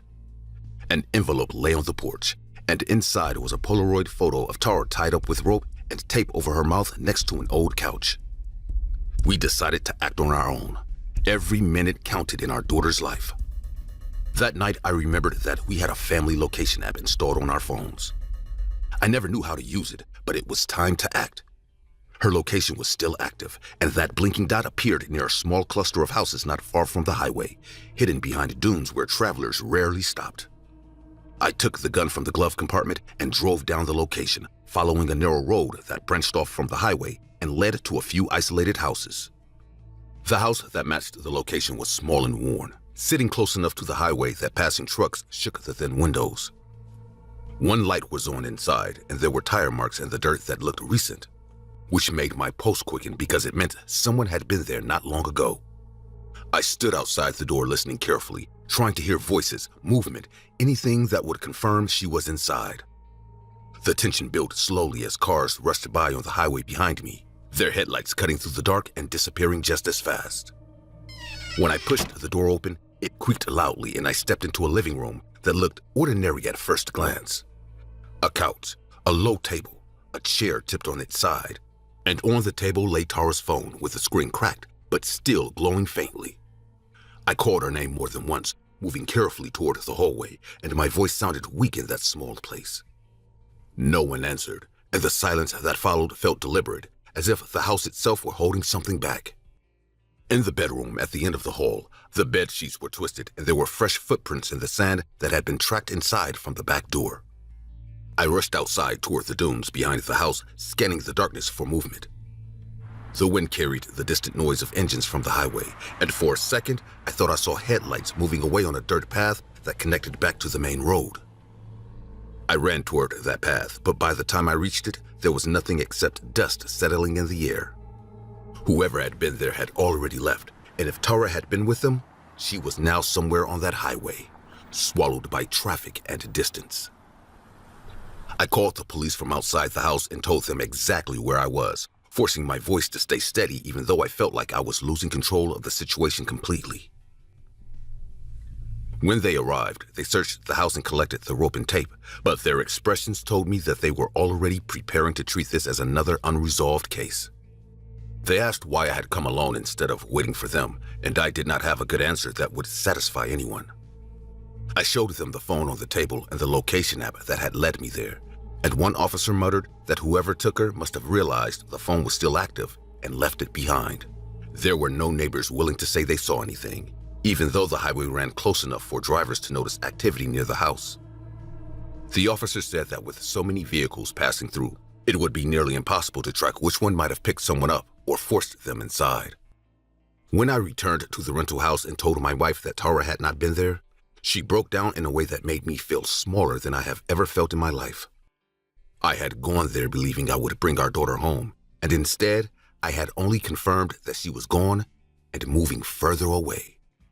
The next morning, the local news mentioned increased patrols near the highway, but avoided using words that would scare tourists. Flyers with Tara's face began appearing near gas stations and rest stops, yet the road remained busy and indifferent, carrying strangers in and out without stopping. Months turned into years, and the highway never gave her back. We never received another photo or message, and no one ever admitted to seeing her get into a car that day. I still check online forums where people discuss disappearances along highways, reading theories that range from organized crime to random predators who look for isolated roads. None of those theories bring her closer. Tara Calico was a 19-year-old woman who disappeared in 1988 while riding her bike along a highway during what seemed like a normal summer outing. She never returned home, and months later a Polaroid photograph surfaced showing a young woman bound and gagged, leading many to believe the girl in the image could be her. The photo intensified national attention and turned her disappearance into one of the most disturbing unresolved cases in the United States. Surrounded by conflicting witness accounts, rumors about passing vehicles, and ongoing theories that continue decades later.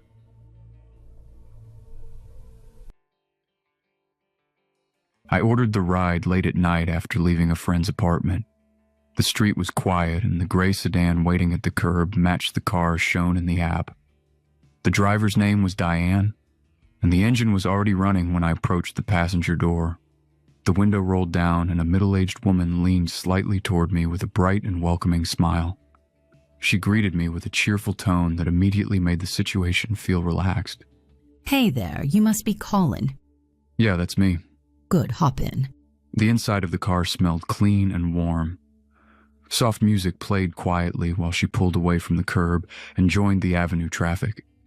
Diane began talking almost immediately, asking simple questions about work in the neighborhood. Her voice carried a natural friendliness, and she laughed easily during the conversation. The ride started like any normal trip through the city. Nothing about her behavior suggested anything strange or dangerous. The car continued down the avenue while she kept chatting in an energetic and pleasant way. At that moment, the ride felt completely normal. After several minutes, the subject of the conversation slowly shifted. Diane began talking about the people she meets while driving for Uber and how many passengers share personal stories during rides. She said people often feel lost and uncertain about their lives. Her voice became more serious while explaining these thoughts. She spoke about temptation and how the world pushes people away from the right path. Then she mentioned church. Diane explained that she volunteers every Sunday and believes faith gives people the discipline they need. The energy in her voice grew stronger while she spoke. You know, people forget what really matters. I looked out the window as traffic lights passed above us. What do you mean? She tightened her hands on the steering wheel before answering. I mean, people forget God. A few seconds later, she asked the question. Do you believe in God, Colin? I answered honestly. No, I'm an atheist. Her smile vanished immediately. Diane stopped speaking the moment I finished that sentence. The silence inside the car felt sudden and heavy while she kept her eyes locked on the road ahead. Her hands gripped the steering wheel much tighter than before. I waited for her to say something, but she continued driving without a single word. The calm conversation that had filled the ride earlier disappeared completely. Streetlights moved across the windshield while the engine hummed quietly. The tension in the car kept building with every passing second. I leaned forward slightly and tried to calm the situation. Hey, I didn't mean anything by that. People just believe different things. Diane still did not respond. Instead, her foot pressed down on the accelerator. The engine growled louder and the car surged forward. The sudden acceleration pushed me back into the seat while the sedan shot past a slower vehicle ahead of us. Traffic around us began reacting as Diane moved aggressively between lanes without warning. Karen slowed down a little. She did not acknowledge the request. Instead, she began speaking again with a loud and intense voice. Luke 12:5. Fear the one who can destroy both soul and body. Her tone sounded furious now. The friendly driver from earlier had completely disappeared. Cars around us began honking while the speedometer climbed higher. We approached an intersection where several vehicles were crossing the street. Diane never touched the brakes. We blasted through the intersection while two drivers swerved violently out of our path. My voice rose with panic. Diane stopped the car. The speedometer passed 70 miles per hour. We were still driving through city traffic. The engine roared while Diane pushed the car even faster down the avenue. Drivers behind us honked constantly while others swerved out of the way to avoid being hit. My hands trembled while gripping the door handle. Tears began running down my face while the panic fully set in. She slammed her palm against the steering wheel and screamed another verse. The sinner cannot escape judgment. Then I saw the wall ahead. Several blocks down the avenue stood a tall, concrete barrier surrounding an old industrial lot. The road ended directly at that wall before turning sharply to the side. Diane stared directly toward it. She never slowed down. I know your kind. Wolves disguised as sheeps. You play good until you have the chance to corrupt people. No, I will not let that happen. You are not going to corrupt me. The engine screamed while the speedometer climbed past 90. I leaned forward desperately while shouting, "Diane, you're going to kill us." She screamed back with violent fury. So be it. This is God's judgment. The wall filled the windshield. Diane never touched the brakes. The car slammed into the concrete barrier with a crushing explosion of metal. The impact felt like the world collapsing inward. The front of the car crushed instantly while the seatbelt slammed into my chest and forced the air from my lungs. For several seconds, everything around me blurred together while my ears rang loudly. When my vision slowly cleared, I could hear people shouting and running toward the wreck. Drivers had stopped along the avenue and were rushing toward the destroyed sedan. I tried to stand up and climb out. The moment my legs touched the ground, a violent pain shot through my body and forced me back down. My legs collapsed beneath me immediately. I looked down and saw my right leg bent in a direction that made no sense. Someone nearby shouted for an ambulance. My head slowly turned toward the driver's seat. Diane sat slumped forward against the steering wheel. Blood covered the front of the dashboard. Her eyes were open, and she was smiling. The doctors later told me surviving the crash had been extremely unlikely. The car had folded around the front seats during the impact. My leg was shattered in multiple places and required several surgeries before the bones could heal. Even after months of treatment, the damage remained permanent. Now I move everywhere in a wheelchair. The physical injury changed my life completely, but the memories from that ride remain just as strong. Some nights I still hear Diane shouting those verses while the engine pushed faster and faster. There is one detail about my situation that people often find strange. I still use Uber regularly, not because I want to, because traveling across the city with a wheelchair leaves very few options. A stupid argument on Twitter turned into the worst night of my life, and it happened because I refused to shut up when I should have just walked away. A few months ago, I started seeing a woman named Alina. We were not officially a couple yet, but we spent most of our time together and things were going pretty well. One night, we were sitting at a bar and she took a photo of us smiling at the table. I posted it on Twitter without thinking much about it. About 20 minutes later, a guy named Victor Crane replied under the photo. His comment looked like a joke, but the tone was clearly meant to disrespect me. He wrote that Alina used to have better taste before, and several people started reacting to the comment like it was entertainment. I answered him because I didn't want to look weak in front of a crowd of strangers online. Victor replied again and claimed he knew Alina better than I did. The conversation turned into a public argument, while random people joined the thread to watch the fight. Eventually, he sent me a private message. The tone changed immediately because he stopped joking and started talking like he knew something I didn't. His last message that night told me that if I really trusted my girlfriend, I should check her phone. The next morning, I asked Alina if she knew Victor Kane. She told me he had messaged her months ago trying to flirt with her, but she said she blocked him because he already had a girlfriend. She sounded annoyed when she talked about him, and she told me I should just ignore the guy. I wanted to do that, but the argument was already stuck in my head. Later that day, I opened Twitter again and looked at Victor's profile.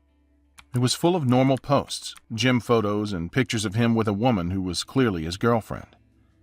I clicked her account and started reading her posts. She looked happy and had no idea that her boyfriend was messaging other women behind her back. I sat there staring at the screen while the message box blinked in front of me. At that moment, I could have closed the page and ended the situation. I probably should have. Instead, I decided to get revenge.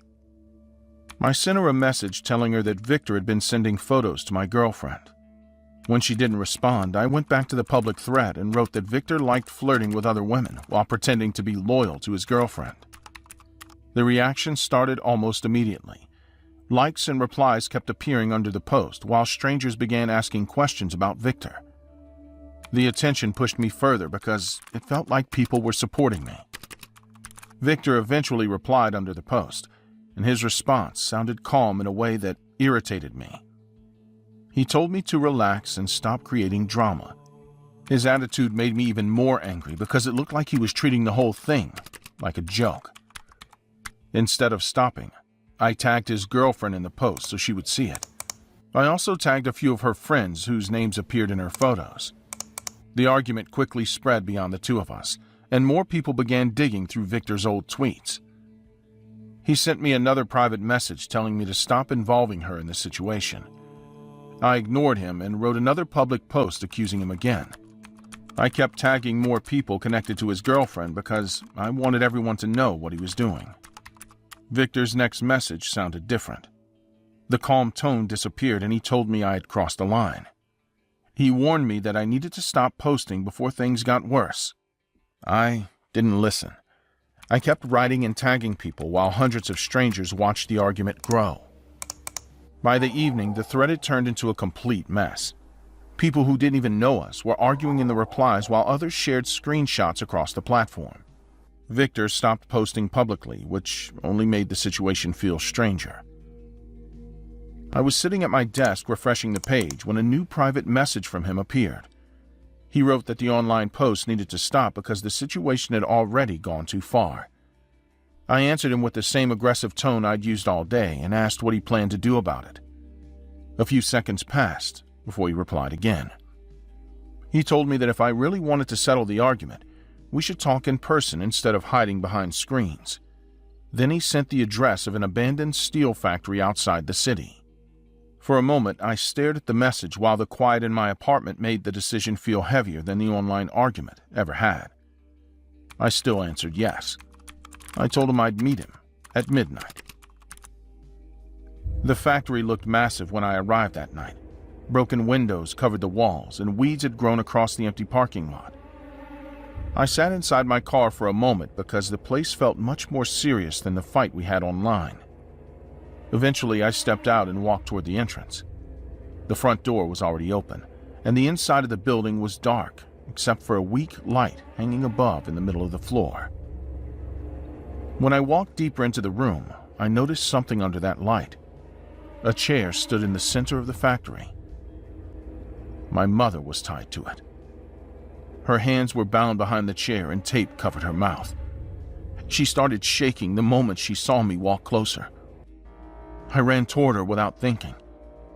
Victor stepped out from behind a large machine before I reached her. He grabbed my jacket and pulled me back hard enough to knock me to the floor.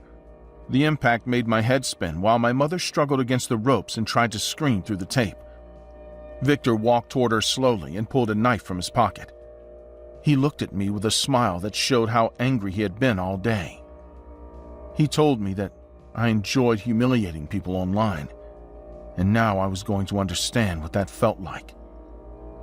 Victor pressed the knife against my mother's arm while I struggled to stand up again. I shouted at him to stop, but he kicked me in the stomach and forced me back down onto the concrete floor. He reached into my pocket and threw my phone toward me.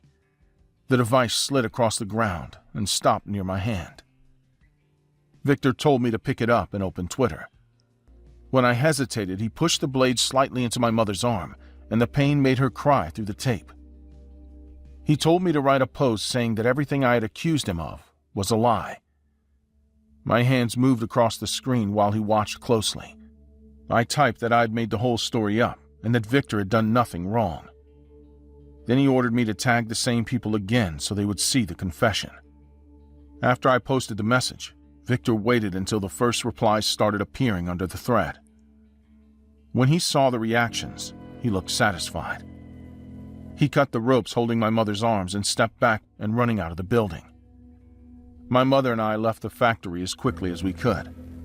We drove straight to the hospital where doctors treated the cuts on her arm and the bruises covering both of us. The police searched the building later that night, but Victor had disappeared before they arrived.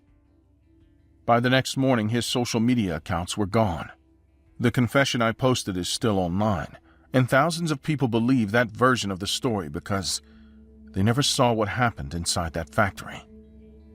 He leaned in close enough so only I could hear him, and his voice sounded calm in a way that made the threat feel worse than the knife at my throat. Next time you try to destroy someone online, remember how easily I found your family.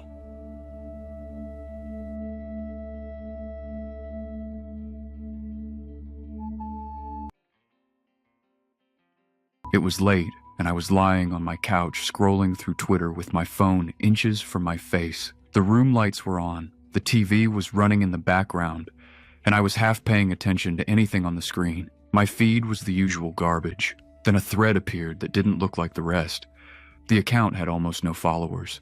The profile picture was just a black circle. The first tweet said the thread explained how to open a demonic portal using a simple ritual anyone could perform at home. It sounded ridiculous, but it also looked detailed enough that I stopped scrolling. I tapped the thread and started reading. Each post explained a step. It talked about a glass of water, a candle, a drop of blood, and a phrase that had to be repeated several times. The thread also warned that if the ritual started, it had to be finished correctly. According to the posts, something would appear in the room if it worked.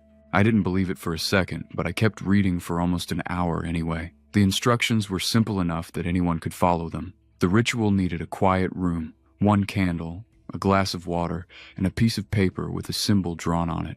The person performing it had to sit facing a door while repeating a phrase written in the thread. The posts insisted that the door should stay closed until the ritual ended. One tweet explained something important. If the ritual was interrupted halfway, the person had to cancel it by throwing the glass of water against the door. According to the thread, that action would shut the portal before anything crossed through it. I stared at my phone for a long moment before standing up. My apartment was small and quiet. The kitchen was a few steps away, and I grabbed a glass without thinking too much about it. Then I found a candle in a drawer and brought both things to the table in my living room. The phone stayed on the table while the thread remained open on the screen. I followed the instructions just to see what would happen. Before doing anything else, I checked the steps again. The thread warned that once the phrase started, it should not stop until the ritual finished. The candle had to stay lit. The glass of water had to remain in front of the person performing it. The door had to stay closed. I placed the glass on the table and lit the candle. The flame moved gently, but stayed steady. I took a pen from the table and pressed the tip into my fingertip, just hard enough to break the skin. A drop of blood formed, and I let it fall into the glass of water. The red color spread slowly through the liquid. Then I sat down facing the door. Before I began speaking, something in the room made me hesitate. The TV suddenly lost signal and the screen turned black. The apartment became quiet in a way that felt strange because the television had been running all night. The only light left in the room came from the candle on the table. I looked at the phone again and began repeating the phrase written in the thread. The words sounded strange, but simple enough to say. After the third repetition, the lights in the apartment shut off at the same time. The candle flame jumped suddenly and leaned sideways as if someone had blown air toward it. In the kitchen, a cabinet door slammed open so hard it bounced off the wall. A plate fell from inside the cabinet and shattered on the floor. I stopped speaking for a second and stared toward the kitchen. The thread on my phone showed the next message. It said that if objects started moving, the ritual had already begun working. I looked around the room carefully before continuing. The hallway door leading to my bedroom was closed. The front door of the apartment was still shut exactly the way it had been earlier. Nothing was moving now, but the broken plate in the kitchen was clearly visible on the floor. I read the next tweet in the thread. It warned that something would appear behind the person performing the ritual. The instructions said not to look at it directly until the ritual finished. According to the post, looking too soon could provoke it. My eyes stayed locked on the door in front of me. Before anything else happened, the room became completely silent again. Even the faint sound of traffic outside had disappeared. The candle flame flickered hard and bent sideways, then the front door unlocked by itself. The handle turned slowly and the door swung open with a long creaking sound. Cold air moved through the apartment and pushed the candle flame almost flat. At the same time, something heavy slid across the kitchen counter. Another plate lifted from the counter and flew across the room. It smashed against the wall near my shoulder, and pieces of ceramic scattered across the floor. I forced myself to keep repeating the phrase. The thread said stopping too early would be dangerous. Behind my chair, something touched the floor with a soft step. I kept my eyes on the door while the steps behind me continued. Each step sounded slow and heavy. Whatever was behind me dragged its feet slightly across the floor before taking the next step forward. The sound got closer until it was directly behind my chair. The candle flame began shaking violently. I could see a shadow stretching across the table, but the shape didn't match anything in the room. It looked tall and uneven, with long arms hanging too close to the ground. Before turning around, I looked at the phone again. The thread said the ritual ended when the phrase was spoken for the final time. It also repeated the warning about the glass. If something tried to attack before the ritual finished, the person had to break the glass against the door. Something cold touched the back of my neck. I turned around quickly. The figure standing behind me was tall enough that its head nearly touched the ceiling. Its body looked like thick black smoke held together in the shape of a person. The arms were long and thin, and the fingers were stretched like wires. The face had no eyes or mouth. It leaned closer to me slowly. One of its arms lifted and reached toward my shoulder. I grabbed the glass of water with both hands. The figure moved faster the moment I touched the glass. Its arm shot forward and grabbed the back of my shirt, pulling me hard against the table. The candle fell over and rolled across the surface, while the flame kept burning sideways. I tried to pull away, but the grip on my shirt tightened. The figure dragged me halfway across the table and knocked the phone onto the floor. The screen cracked, but the Twitter thread was still visible for a second before the phone slid under the chair. Its other hand reached toward my throat. I swung the glass as hard as I could and threw it at the door. The glass smashed against the wood with a loud crack. Water and blood splashed across the surface and ran down the door in dark streaks. At the exact moment the glass broke, every light in the apartment turned back on. The figure disappeared instantly. I stood there breathing hard while staring at the door. The glass fragments were scattered across the floor. Water dripped down the wood and pooled near the base of the door. For a moment everything looked normal again. Then I noticed the stain. A large, black mark had spread across the door where the water hit it. The shape looked like smoke burned into the wood. I wiped it with my sleeve, but the stain didn't move at all. It stayed exactly the same. The apartment was quiet again, but the kitchen was a mess. Broken plates covered the floor, and one cabinet door hung open. The candle had rolled off the table and left wax smeared across the wood. I picked up my phone and opened Twitter. The thread was gone. The page showed an error message, and the account that posted it no longer existed. I searched for the username, the ritual, and the exact words from the tweets. Nothing appeared. It was like the entire thread had been erased. That happened 8 months ago. The black stain on my door is still there. I tried scrubbing it, sanding the wood, even painting over it. Every time the paint dries, the same black shape shows through again. It never fades. I also noticed something else.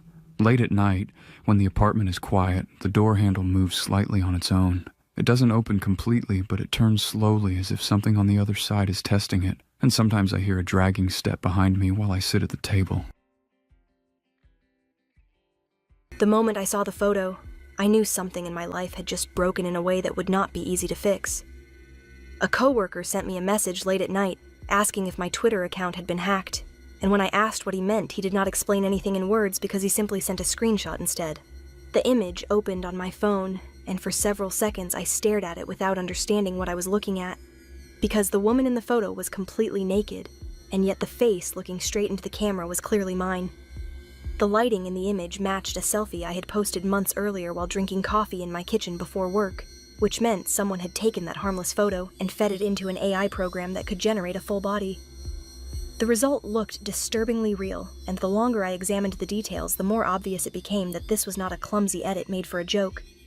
The image had been posted on Twitter by an account I had never seen before, and beneath the post, dozens of strangers were already commenting about my body and asking the account owner if there were more photos available. The account that posted the image was called @Velvet Archive, and when I opened the profile, I discovered that it looked like a store selling hundreds of similar photos of different women. Every post followed the same pattern because the image showed a woman whose face had clearly been taken from social media, while the caption advertised full AI sets that could be purchased through direct messages. My photo had already been shared several times, and the replies were full of people asking for additional angles or offering money for more images. Some users were even discussing the fake photos as if I had willingly posed for them, which made the situation feel even more humiliating, because none of them seemed to care that the woman in the picture was a real person with a real life. Later that night, a stranger sent me a direct message that immediately made the situation worse. If you want those photos removed, you should talk to the man who made them. A second message arrived right after the first one. The message contained the username of my ex-boyfriend. When I saw the account name, my first reaction was disbelief, because the breakup between us had been unpleasant, but not violent enough to make me expect something like this. I sent him a message asking directly if he had created the photos, and I waited several minutes while watching the conversation window on my screen. Eventually, he replied with a sentence that made the situation instantly real. People online pay good money for content that looks real. I told him to delete everything immediately because the images were spreading and people had already started sending them to my work email. His response came a few minutes later, and the tone of his message sounded almost bored. It does not matter if I delete them now because the buyers already downloaded the sets. The next day, the consequences became impossible to ignore because someone sent the photos directly to the company where I worked. My manager called me into her office and explained that the situation had reached the Human Resources Department, which meant the company wanted me to stay home while they reviewed the situation. Walking out of the building that afternoon felt like watching my normal life collapse piece by piece. The harassment online kept getting worse, and strangers began sending messages asking if I was the woman from the images they had purchased. After several days of panic and anger, I decided to confront Nolan in person, because arguing through messages was clearly not going to stop him. When he opened the door to his apartment, he looked irritated, instead of ashamed, which immediately made the argument louder than I expected. "You used my face to sell fake porn online." He leaned against the doorframe and answered in a voice that sounded defensive rather than guilty. You disappeared from my life without explanation, so I decided to make sure you would notice me again. Our voices grew louder while we argued in the hallway, and several neighbors opened their doors to watch while the conversation turned into shouting. During that moment, I noticed a man standing near the stairwell who had clearly been listening to the entire argument. The man said nothing and did not move closer, yet he continued watching both of us with quiet attention. That made me uncomfortable. Eventually, the argument ended, and I left the building, while the man walked down the stairs and disappeared outside. At that time, I assumed he was just another curious neighbor who had been drawn to the noise. I was completely wrong. 2 days later, I saw the same man again while leaving a grocery store near my apartment. He was standing beside a parked car across the street, and he was looking directly at me without even pretending to hide it. That same night, I received a message from a Twitter account named Collector47, and the first thing he wrote immediately confirmed what I had already started to fear. I bought the full image set that Nolan sold. I told him to stop contacting me, but he continued sending messages that felt disturbingly calm. The pictures were interesting, but seeing you in person was better. A few minutes later, another message arrived containing a photo that made my chest tighten because the image showed Nolan and me arguing in the hallway outside his apartment. The photo had clearly been taken from the street. I did not like the way he spoke to you. Later that night, Nolan called me sounding nervous in a way that I had never heard before. He told me that someone had been sending him strange messages about the photos and demanding that he apologize for what he had done. While we were speaking, I heard a loud noise through the phone, followed by Nolan shouting at someone inside his apartment. Then the call suddenly ended. The next morning, I woke up to an email from an address I did not recognize, and the subject line contained a single word that immediately made me uneasy. Delivery. When I opened the message, the photo attached to the email showed Nolan lying on the floor of his apartment with blood spreading across the kitchen tiles. Under the image, there was a short message. He will not sell your photos again. At the bottom of the email, the sender signed the message with the same username I had seen the night before. Collector47. Another email arrived the next day containing a second photo that showed one of Nolan's severed hands placed on a kitchen table. The message below the image simply read, "More emails followed during the next days. Each one contained another body part. Each message carried the same signature. The police contacted me after my ex's neighbors reported a terrible smell coming from his apartment, and investigators asked many questions about our relationship and the harassment connected to the fake images. I explained everything about the Twitter account, the AI photos, and the man who had begun messaging both of us online. They wrote down the information and promised to investigate the digital accounts involved. Yet the process moved slowly, because the profiles had already disappeared from the platform. The emails eventually stopped, and for a while I believed the situation might finally be over. Months later, I opened Twitter again because curiosity slowly replaced fear. Before searching my name, I sat quietly at my desk, wondering if the images were still circulating somewhere online. The search results appeared on the screen a few seconds later. The account at Velvet Archive was gone. But another account appeared instead. The username was Collector47. The newest post had been uploaded only minutes earlier, and the image attached to the tweet showed me walking down my street earlier that afternoon. The caption beneath the photo contained a short sentence that made the entire nightmare start again. I am still collecting.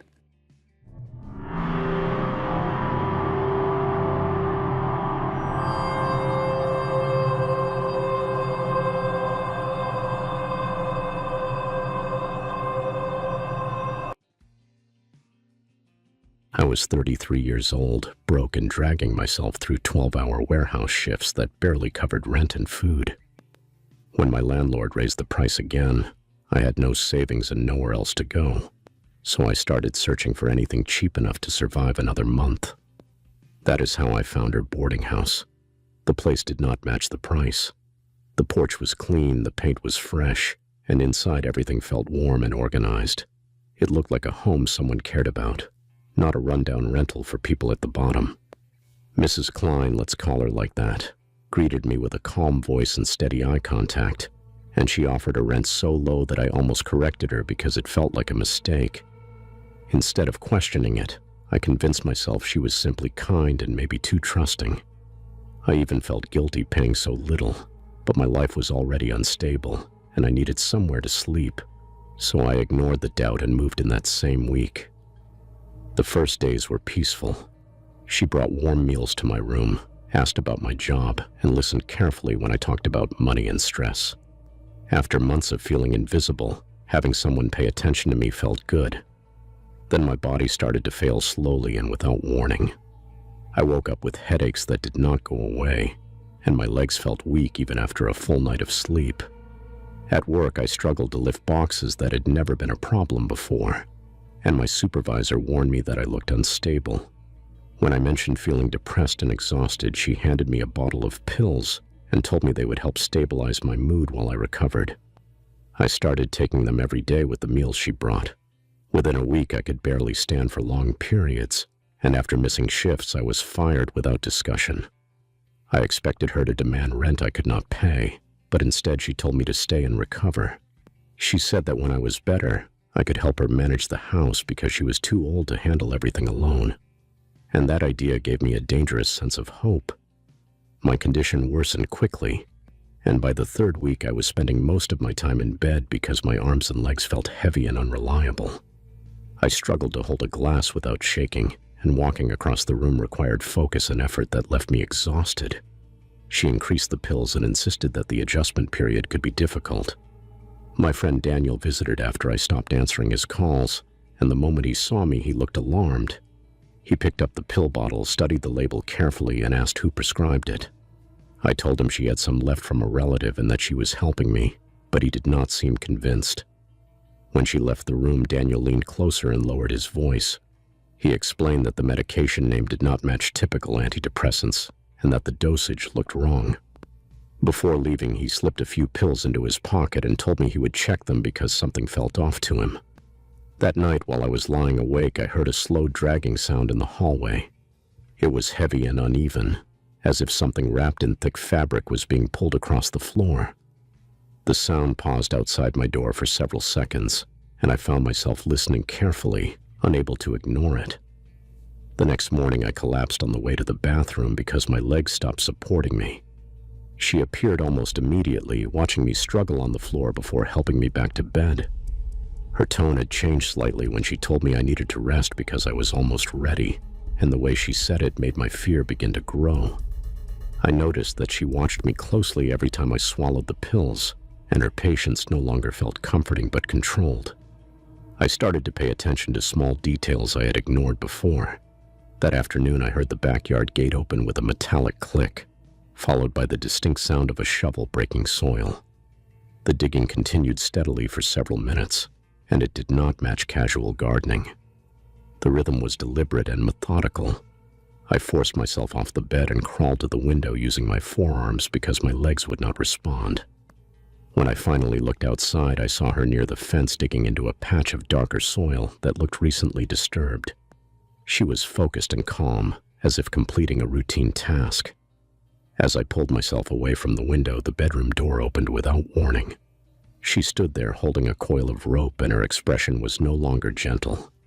There was no confusion or apology in her face, only intent. It will be easier if you stay still. There was a moment of stillness before she moved, and in that pause I understood clearly that I was in real danger. I tried to push myself backward across the floor, but my arms were too weak to create distance, and my body responded slowly. She crossed the room quickly and grabbed my wrists with firm control. I attempted to twist away, but my strength was almost gone, and she forced my arms behind my back while tightening the rope until my fingers lost sensation. I tried to call out for help, but my voice came out strained and fragile. She secured my ankles next, pulling the rope tight enough to cause sharp pain as it pressed into my skin. I moved my legs in resistance, but the motion was weak and ineffective. Her movements were efficient and practiced, and she did not hesitate. You have stayed long enough. She rolled me onto the carpet and began wrapping it around my body from the feet upward. I tried to shift my weight and roll away, but she pressed her knee into my side and continued wrapping until my arms were pinned and my chest felt compressed. Breathing became difficult as the layers tightened around me. She dragged me across the hallway, and my shoulder hit the wall hard enough to make my vision blur. Each step down the stairs caused my body to strike the wood with force, and I felt every impact because I remained fully conscious. When we reached the basement, the air felt colder and damp, and she pulled me across concrete until I stopped beside something solid. Through a narrow gap near my face, I saw another shape wrapped exactly like me. The outline was clearly human, and the realization that I was lying next to a body triggered a deep and focused fear that made my breathing uneven. I remained there for hours, struggling to control my breathing as the air inside the carpet grew thinner. I could hear her footsteps above me, then the back door opening again, followed by the distant sound of digging in the yard. Eventually, loud pounding shook the front door upstairs, and voices shouted commands with urgency. Furniture crashed, footsteps ran across the floor, and someone ordered her to get down. For the first time, I heard tension in her voice as she responded. Moments later, rapid steps descended the basement stairs, and hands tore at the carpet around me.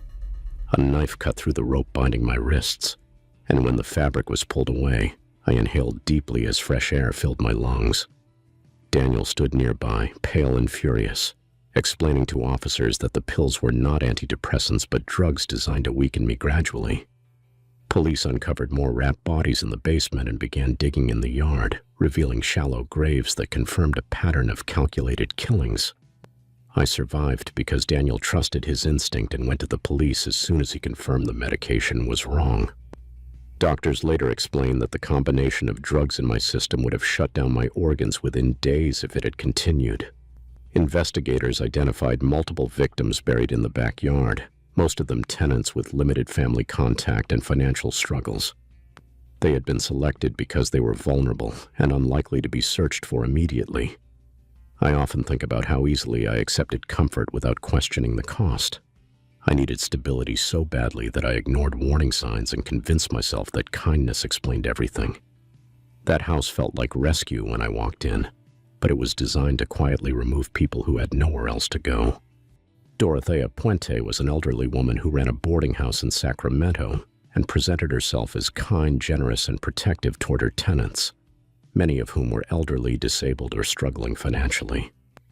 Behind that calm and grandmotherly image, she murdered several vulnerable residents, forged checks to collect their benefits, and buried their bodies in the backyard of the very home where she offered them shelter. If you think a rental girlfriend only deals with awkward dinners and fake anniversaries, you have no idea how fast the line between acting and danger can disappear. I have worked in Tokyo for 4 years in a company that rents companionship to men who feel alone, and most of the time it felt controlled, structured, and safe. There were rules, clear time limits, and strict boundaries that protected both sides. Most of my clients were local men who wanted someone to talk to, someone to sit across from them at dinner and pretend that there was something real for a few hours. I knew how to smile at the right time, how to listen without encouraging attachment, and how to leave without confusion. It was emotional labor, but it paid well and allowed me to live comfortably on my own. I never shared my address, never mixed private life with work, and never allowed clients to follow me home. Contrary to what everyone thinks, it's a job I really enjoyed. Most of the clients were very nice, just lonely men who wanted to share their time. I enjoyed the dates and the pay was very good, but after what happened a year ago, I no longer enjoy it as I used to.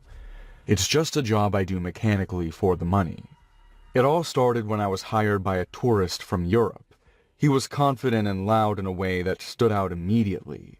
During our first booking, he touched my lower back too often and asked questions that leaned too personal, but nothing crossed a line that I could officially report. I kept redirecting the conversation and he kept smiling as if he enjoyed testing how far he could go. He booked me again, then again a third time. On that third date, he leaned forward and said he wanted to extend the experience into something more real, not physically, but emotionally. He wanted me to act like a girlfriend, but not in a conventional way. He asked for jealousy, public arguments, and tears because he wanted to feel like I truly cared. I want it messy and believable. I want you to fight for me like I matter. It was unusual, but technically allowed, since some clients requested dramatic scenarios. I agreed carefully, believing I could manage it as performance. But he was not performing. During the next meeting, he suggested we stage an argument in a cafe, and although I felt uneasy, I convinced myself it was still within the service. We sat across from each other, and without warning, he accused me of flirting with another man behind him. His voice rose sharply, and people nearby began to stare. "Why are you smiling at him? Lower your voice, please. Don't tell me how to react." His tone carried real anger. When he grabbed my wrist under the table, his grip was firm enough to hurt, and I had to pull free while keeping my expression steady to avoid making the situation worse. He stared at me with open frustration and said I was not acting correctly. I reported him after that meeting, and the company issued a warning. He responded with an apology and tried to book me again, but I refused. I believed ending contact would solve it. 2 days later, I saw him standing near my train station waiting for me. I had never told him where I lived, and the fact that he found that location made my body tense in a way I could not hide. "You are no longer my client, and you need to leave. Couples meet outside of work, right?" When I told him I would report him as unwanted contact, his expression shifted from charm to irritation instantly, and he left. A week passed, and I tried to return to normal work routines. Then, during a booking at a shopping center, I heard his voice behind me while I was speaking with another client. The sound made my heart race because I knew immediately who it was. He approached us without hesitation. "So this is how you replace me? You are mistaken and you must leave." Security escorted him out, but he never raised his voice or struggled. He kept staring at me while being led away, as if memorizing my reaction. That night I checked my lock several times and went to bed later than usual. I left a lamp on because total darkness felt unbearable. I told myself I was safe and that he would return to his country soon. During the night I woke up because something warm moved slowly across my foot. At first I assumed it was part of a dream, but the sensation continued deliberate and wet, and that forced my eyes fully open. He was crouched at the end of my bed, holding my ankles while dragging his tongue along the sole of my foot. I screamed immediately and the sound echoed in the small room. "I like your skin. Get out of my apartment right now! I'm going to call the police!" "My vacation here ends soon and I wanted to say goodbye." I kicked his face hard with my free foot, and his head snapped slightly to the side, but he didn't attack me. He stood up calmly, wiped his mouth, and walked toward the door as if leaving after a normal visit. I followed him into the hallway shouting for help, but he was already descending the stairs without rushing. I called the police right away, and they searched my apartment for signs of forced entry, but nothing was broken. That detail made the situation feel worse because it meant he had planned carefully and likely observed my routines long before that night. When they contacted his hotel, they confirmed he had already checked out.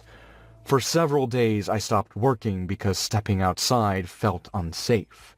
3 nights later, I received an email from an unknown address with the subject line, "One more scene." When I opened it, there was a single sentence telling me I had forgotten to act scared. Attached was a photo of me asleep in my bed taken from inside my room. That image confirmed he had been there longer than I realized. I contacted the police again and they traced the email to airport Wi-Fi used shortly before an international departure. Soon after, my phone rang from an international number. "You were supposed to love me." After blocking the number, I sat on the floor trying to steady my breathing. Authorities later confirmed he had returned to Europe and there were no further legal steps available without continued contact. Over the next month, there were no more calls or emails, and although that silence suggested he had moved on, I could not relax fully. I transferred to another branch of the company, changed my phone number, and moved to a different apartment in another district. Before leaving my old place, I checked every corner and closet carefully, even though I knew he was gone. The police informed me there were no new incidents connected to him, and officially the case was considered inactive. The conflict ended because he left the country, not because he understood boundaries or accepted responsibility. Distance became the only barrier between us. I still work as a rental girlfriend, but I use a different name and keep stricter limits than before. I never allow clients to follow me beyond agreed locations, and I pay close attention to any request that shifts from fantasy into control. Most clients remain respectful, and I remind myself that not everyone confuses performance with ownership, even though I sleep with a light on and keep my phone within reach at night.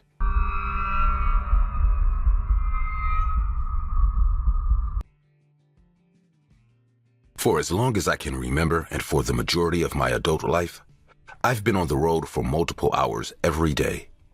Just like everyone else, I have places to go, people to meet, and things to do. But no matter how routine the drive feels, people lose their lives every day on these roads, and honestly, that thought has always unsettled me. So I made it a rule of mine when I first started driving to be as careful as possible when on the road. I follow the laws, pay attention to the signs, and never put speed over my safety and the safety of others. But on December 30th, 2024, I learned the harsh truth that no amount of caution matters when the strangers you share the road with decide they're going to kill you. My name is Andrew Hayes, and by the time the incident happened, I had been working as an Uber driver for about 4 years and saving up money to start my own business. That day started off as just another shift for me. I had dropped off a passenger named Blair and was on my way back to the next pickup when I noticed things started to get a little strange. It all started about 4 minutes into the drive when I came up behind a white RAV4 with a unique license plate that caught my attention and read, "Inhale." I stayed behind the same car on the road for the next 5 minutes when the car suddenly started moving frantically from left to right. Concerned, I slowed down and backed off a little, as I figured the driver was either having difficulties controlling the wheel or was drunk. After a while, the car went back to normal, and as I sped up to close the distance between us, the car stopped abruptly. I quickly hit my brakes, stopping just inches away, my heart in my mouth. My initial reaction was concern, as we were both stopped in the middle of oncoming traffic, and a part of me wanted to get down to check on the driver ahead and make sure they were all right. Before I made that mistake, however, the driver revealed his true intentions, and I immediately realized that I didn't need to be checking on him, but getting as far away as possible. The white car hit reverse in an attempt to crash into me, but I backed up and dialed the cops quickly. "Police, how may I help you today?" "Hello, police? Yes, someone's trying to back up into me on the highway." The officer began asking multiple questions as I tried to explain that the man was reversing towards me at high speeds, going the opposite way of traffic. As I was explaining, though, the car ahead stopped, and I put enough distance between us thinking he was going to go away. Sadly, I was wrong. I watched in horror as the driver turned his car around and slammed the accelerator and charged towards me head on. Nothing about what he was doing made any sense, so in panic, I explained what was happening to the police officer on the phone while backing away from the car and deeper into traffic. This didn't last very long, however, and soon enough, his car smashed into mine, and he began to steer me towards the bridge and into the other cars headed our way. After seeing car after car swerve past us and missing me by just an inch, a part of me accepted the fact that I was going to die that morning. Even though I could hear the police officer asking questions in the background, my mind wasn't there, and I found myself constantly asking why this person was doing what he was doing. Eventually, however, I snapped back into reality as the officer said, "Sir, I'm going to need you to answer me if you want to stay alive. Can you confirm where you are for me?" At that point, I realized they already had officers on the way, and all I needed to do was buy some time for them to arrive. I began looking around frantically, trying to figure out what to do when I noticed we were now very close to the side of the bridge. If we crashed into that, he wouldn't be able to steer me out using his car. I knew it was a crazy attempt, but it was also the only plan I had at the time. So I grabbed the wheel, backed away to give myself a little leverage from him, and turned, slamming into the side of the bridge. Once I did that, my car stopped moving back as expected, and the other car was now at my side instead of in front, giving me the first opportunity to look at the face of the maniac behind the wheel. The woman I saw across from me was a brunette in her late 40s, with tattoos all over her face, screaming at me. My eyes stayed fixed on her as she screamed and cursed at me while spitting and foaming at the mouth. She looked rabid, like a dog, and during all this, I screamed and panicked. But the moment I saw the space in front of me open up a little, I hit the gas and began speeding towards the police station downtown, forgetting all other safety precautions I thought I would always have. My foot remained on the gas as I sped down the highway and explained what was happening to the officer on call. This was when I glanced in my side mirror to see the white RAV4 barreling towards me still, and my heart pounded out my chest. I knew this was the final stretch of madness, and if she caught up to me, I was dead. In about 3 minutes, I was off the highway and in downtown Ontario. I felt a sudden sense of calm, as I knew this had increased my chances of survival by a lot. But just as I was about to let out a sigh of relief, my whole body jolted forward from the force of her car smashing into mine. My head slammed into the dashboard just as the airbag exploded into my chest, forcing the breath out of me.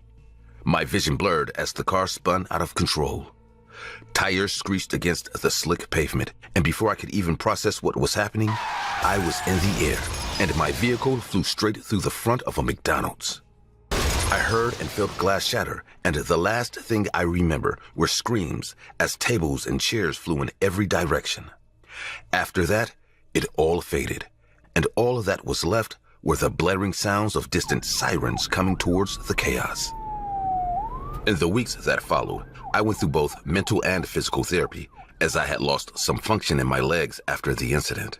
The crazed driver was a woman named Sasha Barton, an ex-convict with no real reason for doing what she did other than crazy theories like I had been following her and stalking her for weeks. Truth is, I had never seen that woman a day in my life before the incident. But I've been carrying her around ever since, as well as the other 2 casualties from the McDonald's incident that I'll never stop feeling responsible for.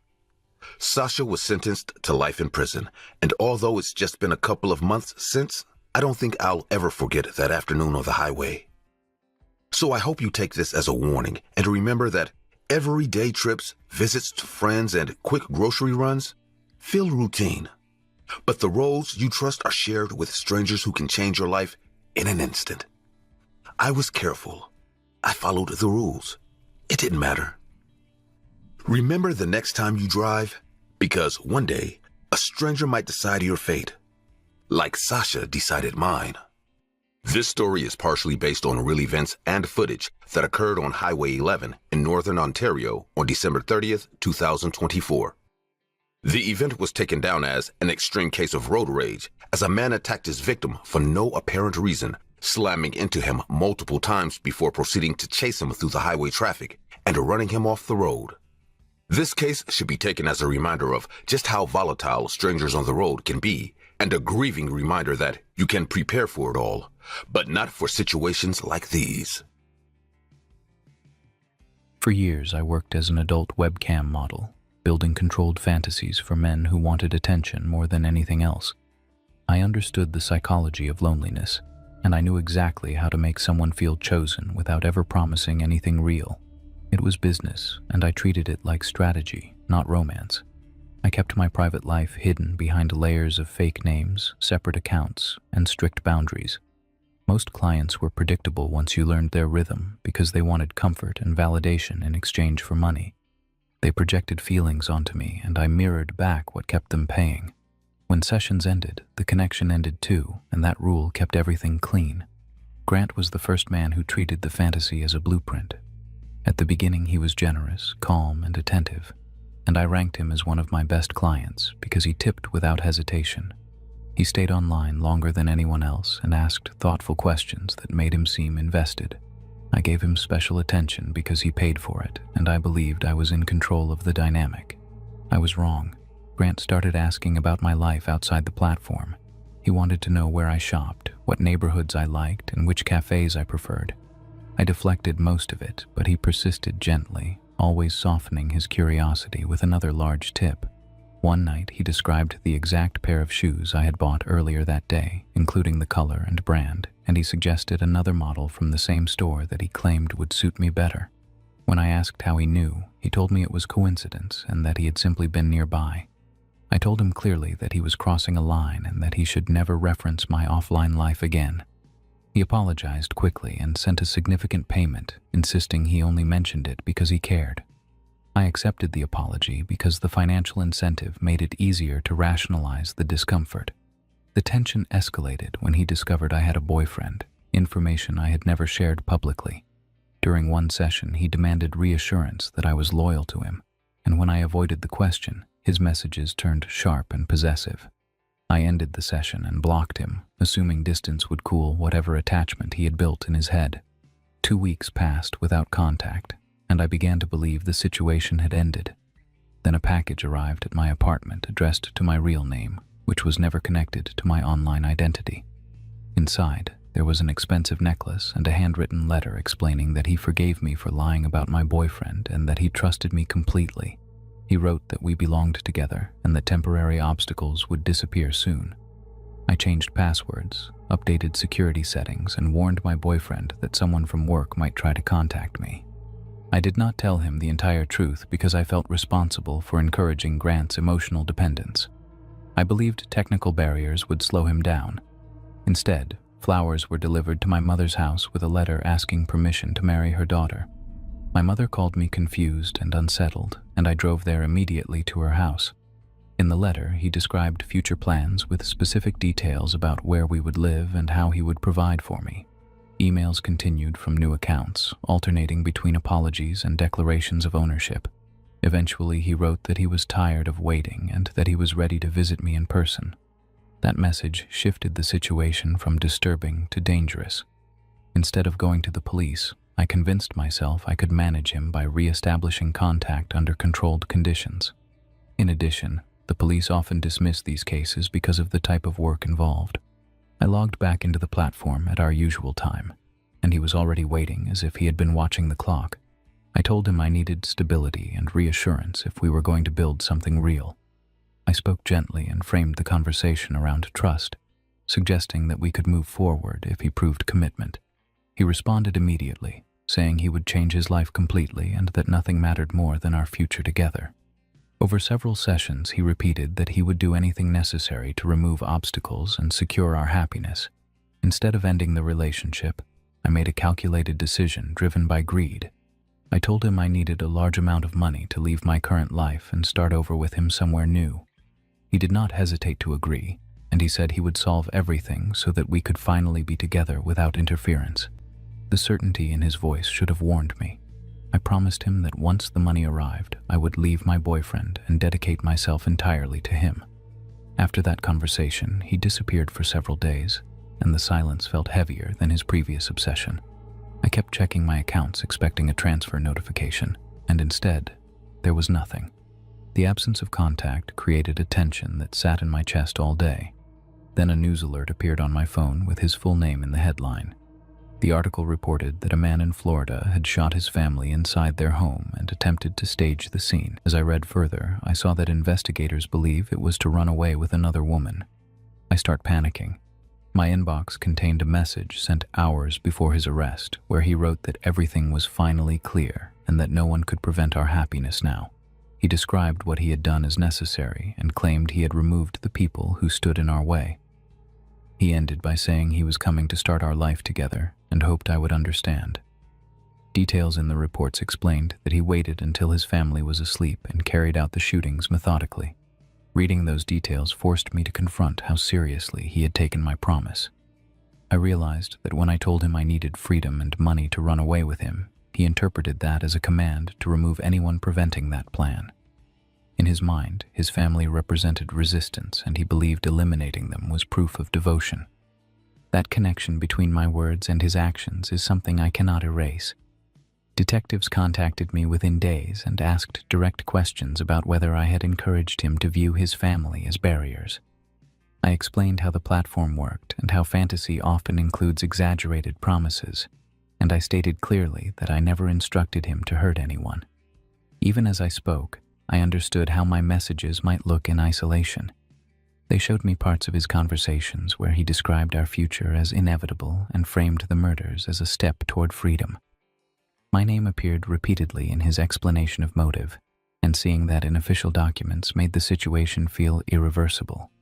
Although I was not charged with a crime, the investigation tied my identity permanently to his. My accounts were frozen and my income vanished almost immediately due to the publicity. Online forums debated my responsibility, with some calling me manipulative and others labeling me a victim. Neither label captured the complexity of what happened because I had knowingly played with someone unstable for financial gain. Grant was arrested before he could leave the state, and in interviews he continued to describe his actions as sacrifices made for love. Listening to those statements made it clear that he had replaced reality with a narrative where violence was romantic. He never acknowledged that I might not share that vision. The most disturbing part is not the violence itself, but the certainty Grant expressed in his final message, because he believed he had solved a problem and expected gratitude. He imagined arriving at my door as a hero who cleared the path for our happiness. The fact that he thought I would welcome him after what he did is what still keeps me alert long after I left that life behind. Grant Amato murdered his family in January 2019 in Florida after developing an intense obsession with a webcam model. He had spent large amounts of money supporting her online, creating serious financial conflict with his family, who tried to intervene and cut off his access to funds. When the pressure escalated and his family confronted him about his behavior and spending, he shot and killed all 3 of them inside their home, later attempting to stage the scene. He was arrested shortly afterward and was ultimately convicted and sentenced to life in prison. If you want to understand how I ended up on the brink of death, you have to start with the part where success stops feeling real and starts feeling like something you must feed every day. I run a huge TikTok account built on eating things that look unsafe, disgusting, or borderline illegal, and the audience keeps growing because they're always waiting for the moment I finally go too far.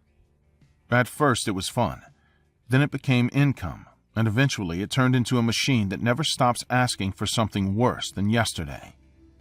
Brands send me products constantly, most of them novelty foods or strange imports, and I rarely turn anything down because every video means more exposure and more deals. My apartment looks like a storage unit filled with boxes, coolers, and half-open packages, and the smell changes depending on what I filmed that week. I stopped caring about nutrition or common sense a long time ago because neither of those things trends online. So, when an unknown company offered a large payment for a short series about eating expired products on camera, I treated it like any other risky promotion and signed immediately. The contract demanded full visibility of expiration dates and no editing cuts, which sounded perfect for shock value. I didn't research them properly because the money was already in my account, and at that point caution felt like a luxury for people without deadlines. The package arrived in a plain box with heavy tape wrapped around it. Some labels were faded. Others had additional stickers placed directly over the dates, so they'd be easy to read on camera, which made the whole presentation feel deliberate. It looked less like a random assortment and more like a curated collection of things no one should eat. Before recording the first video, I held one swollen jar in my hands longer than necessary, noticing the lid bulge slightly and make a faint clicking sound when pressed. I opened it, forced a smile, and started talking to the camera, as if nothing about the situation was unusual. The smell was sharp enough to sting my nose, but I kept going because backing out after pressing record would just look weak. Once the performance begins, you feel obligated to finish, no matter how bad the idea was. About an hour after uploading the first video, my stomach started hurting in a way that made it hard to stand upright, not like normal nausea, but like something twisting deep inside. I laid on the bathroom floor sweating while my phone buzzed nonstop with comments praising my commitment, and that contrast made the pain feel more isolating because no one could see the reality behind the clip. Turning off notifications didn't help because the vibration kept echoing in my head. Before opening the second item, I sat at the table staring at the sealed container while the pain from earlier lingered in dull waves across my abdomen. I considered stopping the series, but the contract penalties were severe, and the money had already been spent on rent and equipment upgrades. Admitting failure would not only cost financially, but also damage the fearless persona that made my account valuable. The second product was a cloudy drink that released a strange hiss when opened, and the liquid inside moved sluggishly as if thicker than water. I took a cautious sip, then a larger one for the camera, and immediately felt heat spread down my throat into my chest, followed by a heavy nausea that made my head spin slightly. Even then, I kept talking, forcing enthusiasm because thousands of views were already guaranteed. That night, I woke up suddenly, sitting upright, with acid burning my throat and my heart racing fast enough to make my chest ache.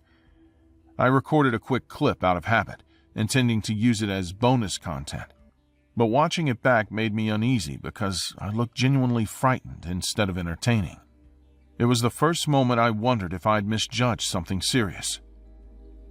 The next morning, news broke about another creator collapsing during a live stream, and I recognized him as someone who had recently posted similar expired food challenges. The report blamed stress and dehydration, yet the timing felt too close to ignore, especially since his last video showed products that looked disturbingly similar to mine. Online comments were already speculating about dangerous sponsorships.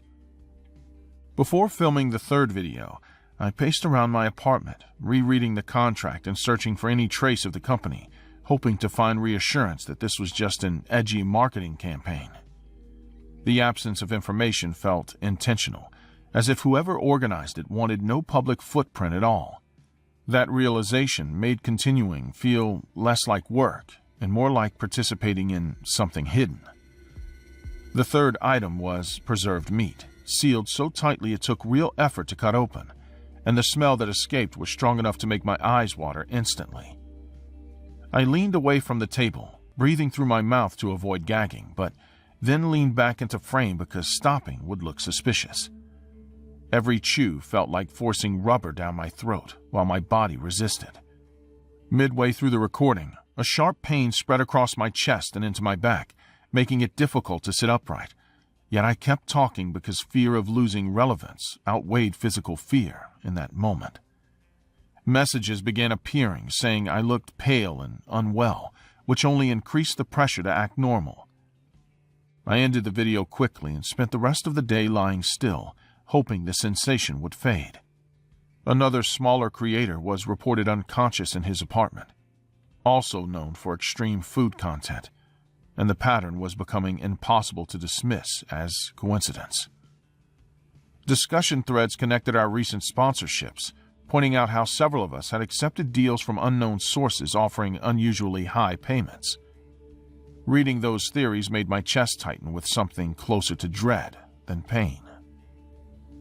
I studied my reflection in the dark screen and noticed how drained I looked compared to older videos where I seemed loud and energetic. My face appeared hollow, my lips dry, and there was a constant pressure behind my eyes that made focusing difficult. During the live stream, I displayed the remaining products and warned others about the sponsorship, explaining that something was clearly wrong. Instead of support, the chat filled with people mocking me for pretending to care only after getting paid, reminding me of past videos where I bragged about doing anything for money. That reaction made the situation feel hopeless, like I had lost credibility exactly when I needed it most. While speaking, the room began to tilt and my hands stopped cooperating, causing the table to shake as I tried to hold on to it. Breathing became shallow and uneven, and the sound of notifications merged into a loud, continuous buzz that drowned out my own voice. I slipped from the chair and hit the floor, aware that thousands were still watching but unable to move enough to stop the stream. I woke up in a hospital bed surrounded by machines, with a nurse explaining that viewers had called emergency services after seeing me collapse live. Tests showed severe inflammation, consistent with ingesting contaminated substances repeatedly over several days. Hearing that confirmed my fear that this was not a random illness, but a direct consequence of the sponsorship. Before I was allowed to use my phone, a television report mentioned influencer rivalries and suspicious deals targeting smaller competitors.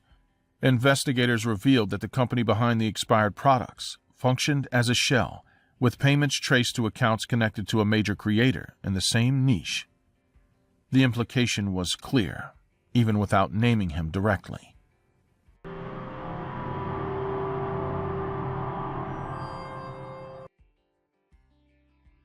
Walked into the McDonald's where I worked. The distance I had been trying to build between my job and my home life collapsed in a matter of seconds. I had taken that job because I wanted to leave my parents' house and stand on my own. Not because we needed the money. My family was comfortable, but comfort in that house came with control, and every decision about my future was already planned without asking me what I wanted. I did not care about cleaning bathrooms or smelling like grease after a double shift, because every paycheck meant I was closer to renting a small place of my own. My father, however, saw the uniform as an insult to our last name. He said I was lowering myself, embarrassing the family, and throwing away opportunities that he had worked hard to build. The arguments became routine, and they always ended with him reminding me that he paid for everything and that I owed him obedience. One morning, he locked the front door and hid my phone so I would miss my shift, but I climbed out the kitchen window and took the bus across town anyway. My manager noticed the tension in me, but let me keep working, and that job slowly became the only space where I felt like I had a choice. The more hours I worked, the more my father escalated his pressure at home. He would wait for me in silence and then start long speeches about reputation and respect, and although he did not always shout, the threat under his words was clear. He began calling the restaurant during my shifts, demanding that I come home immediately and warning me that he would show up if I did not. My coworkers started noticing the pattern, even though I tried to act normal while taking orders and filling trays. Mateo, who worked the grill, began walking me to the bus stop after closing because he sensed something was wrong. I told him my father was strict and stubborn, but I did not explain how intense the control had become behind closed doors. The night everything broke apart started during a crowded dinner rush, when the restaurant was loud with families and blinking screens. I was behind the counter, organizing a large order, when the front doors slammed open so hard that several customers turned at once. I did not need to look up to know who had just walked in.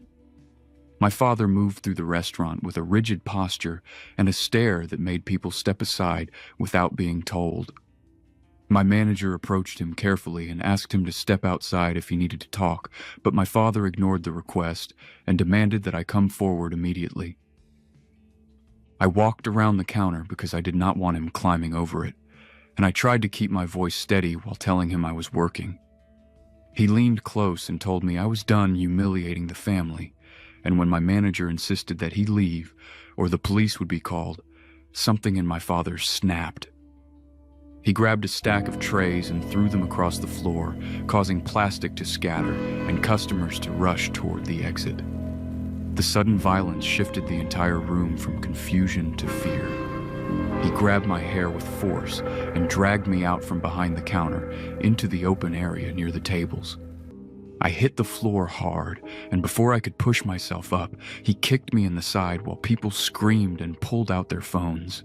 He shouted that I had disgraced him and that he would not allow his daughter to work in a place like this. My manager stepped forward despite obvious fear, and Mateo moved away from the grill, watching closely for a chance to intervene. I tried to pull my father's hand away from my hair, but his grip was tight and controlled, and he forced me to my feet again. The situation shifted into something far more dangerous when my father reached into his coat pocket, and the movement drew immediate attention from everyone nearby.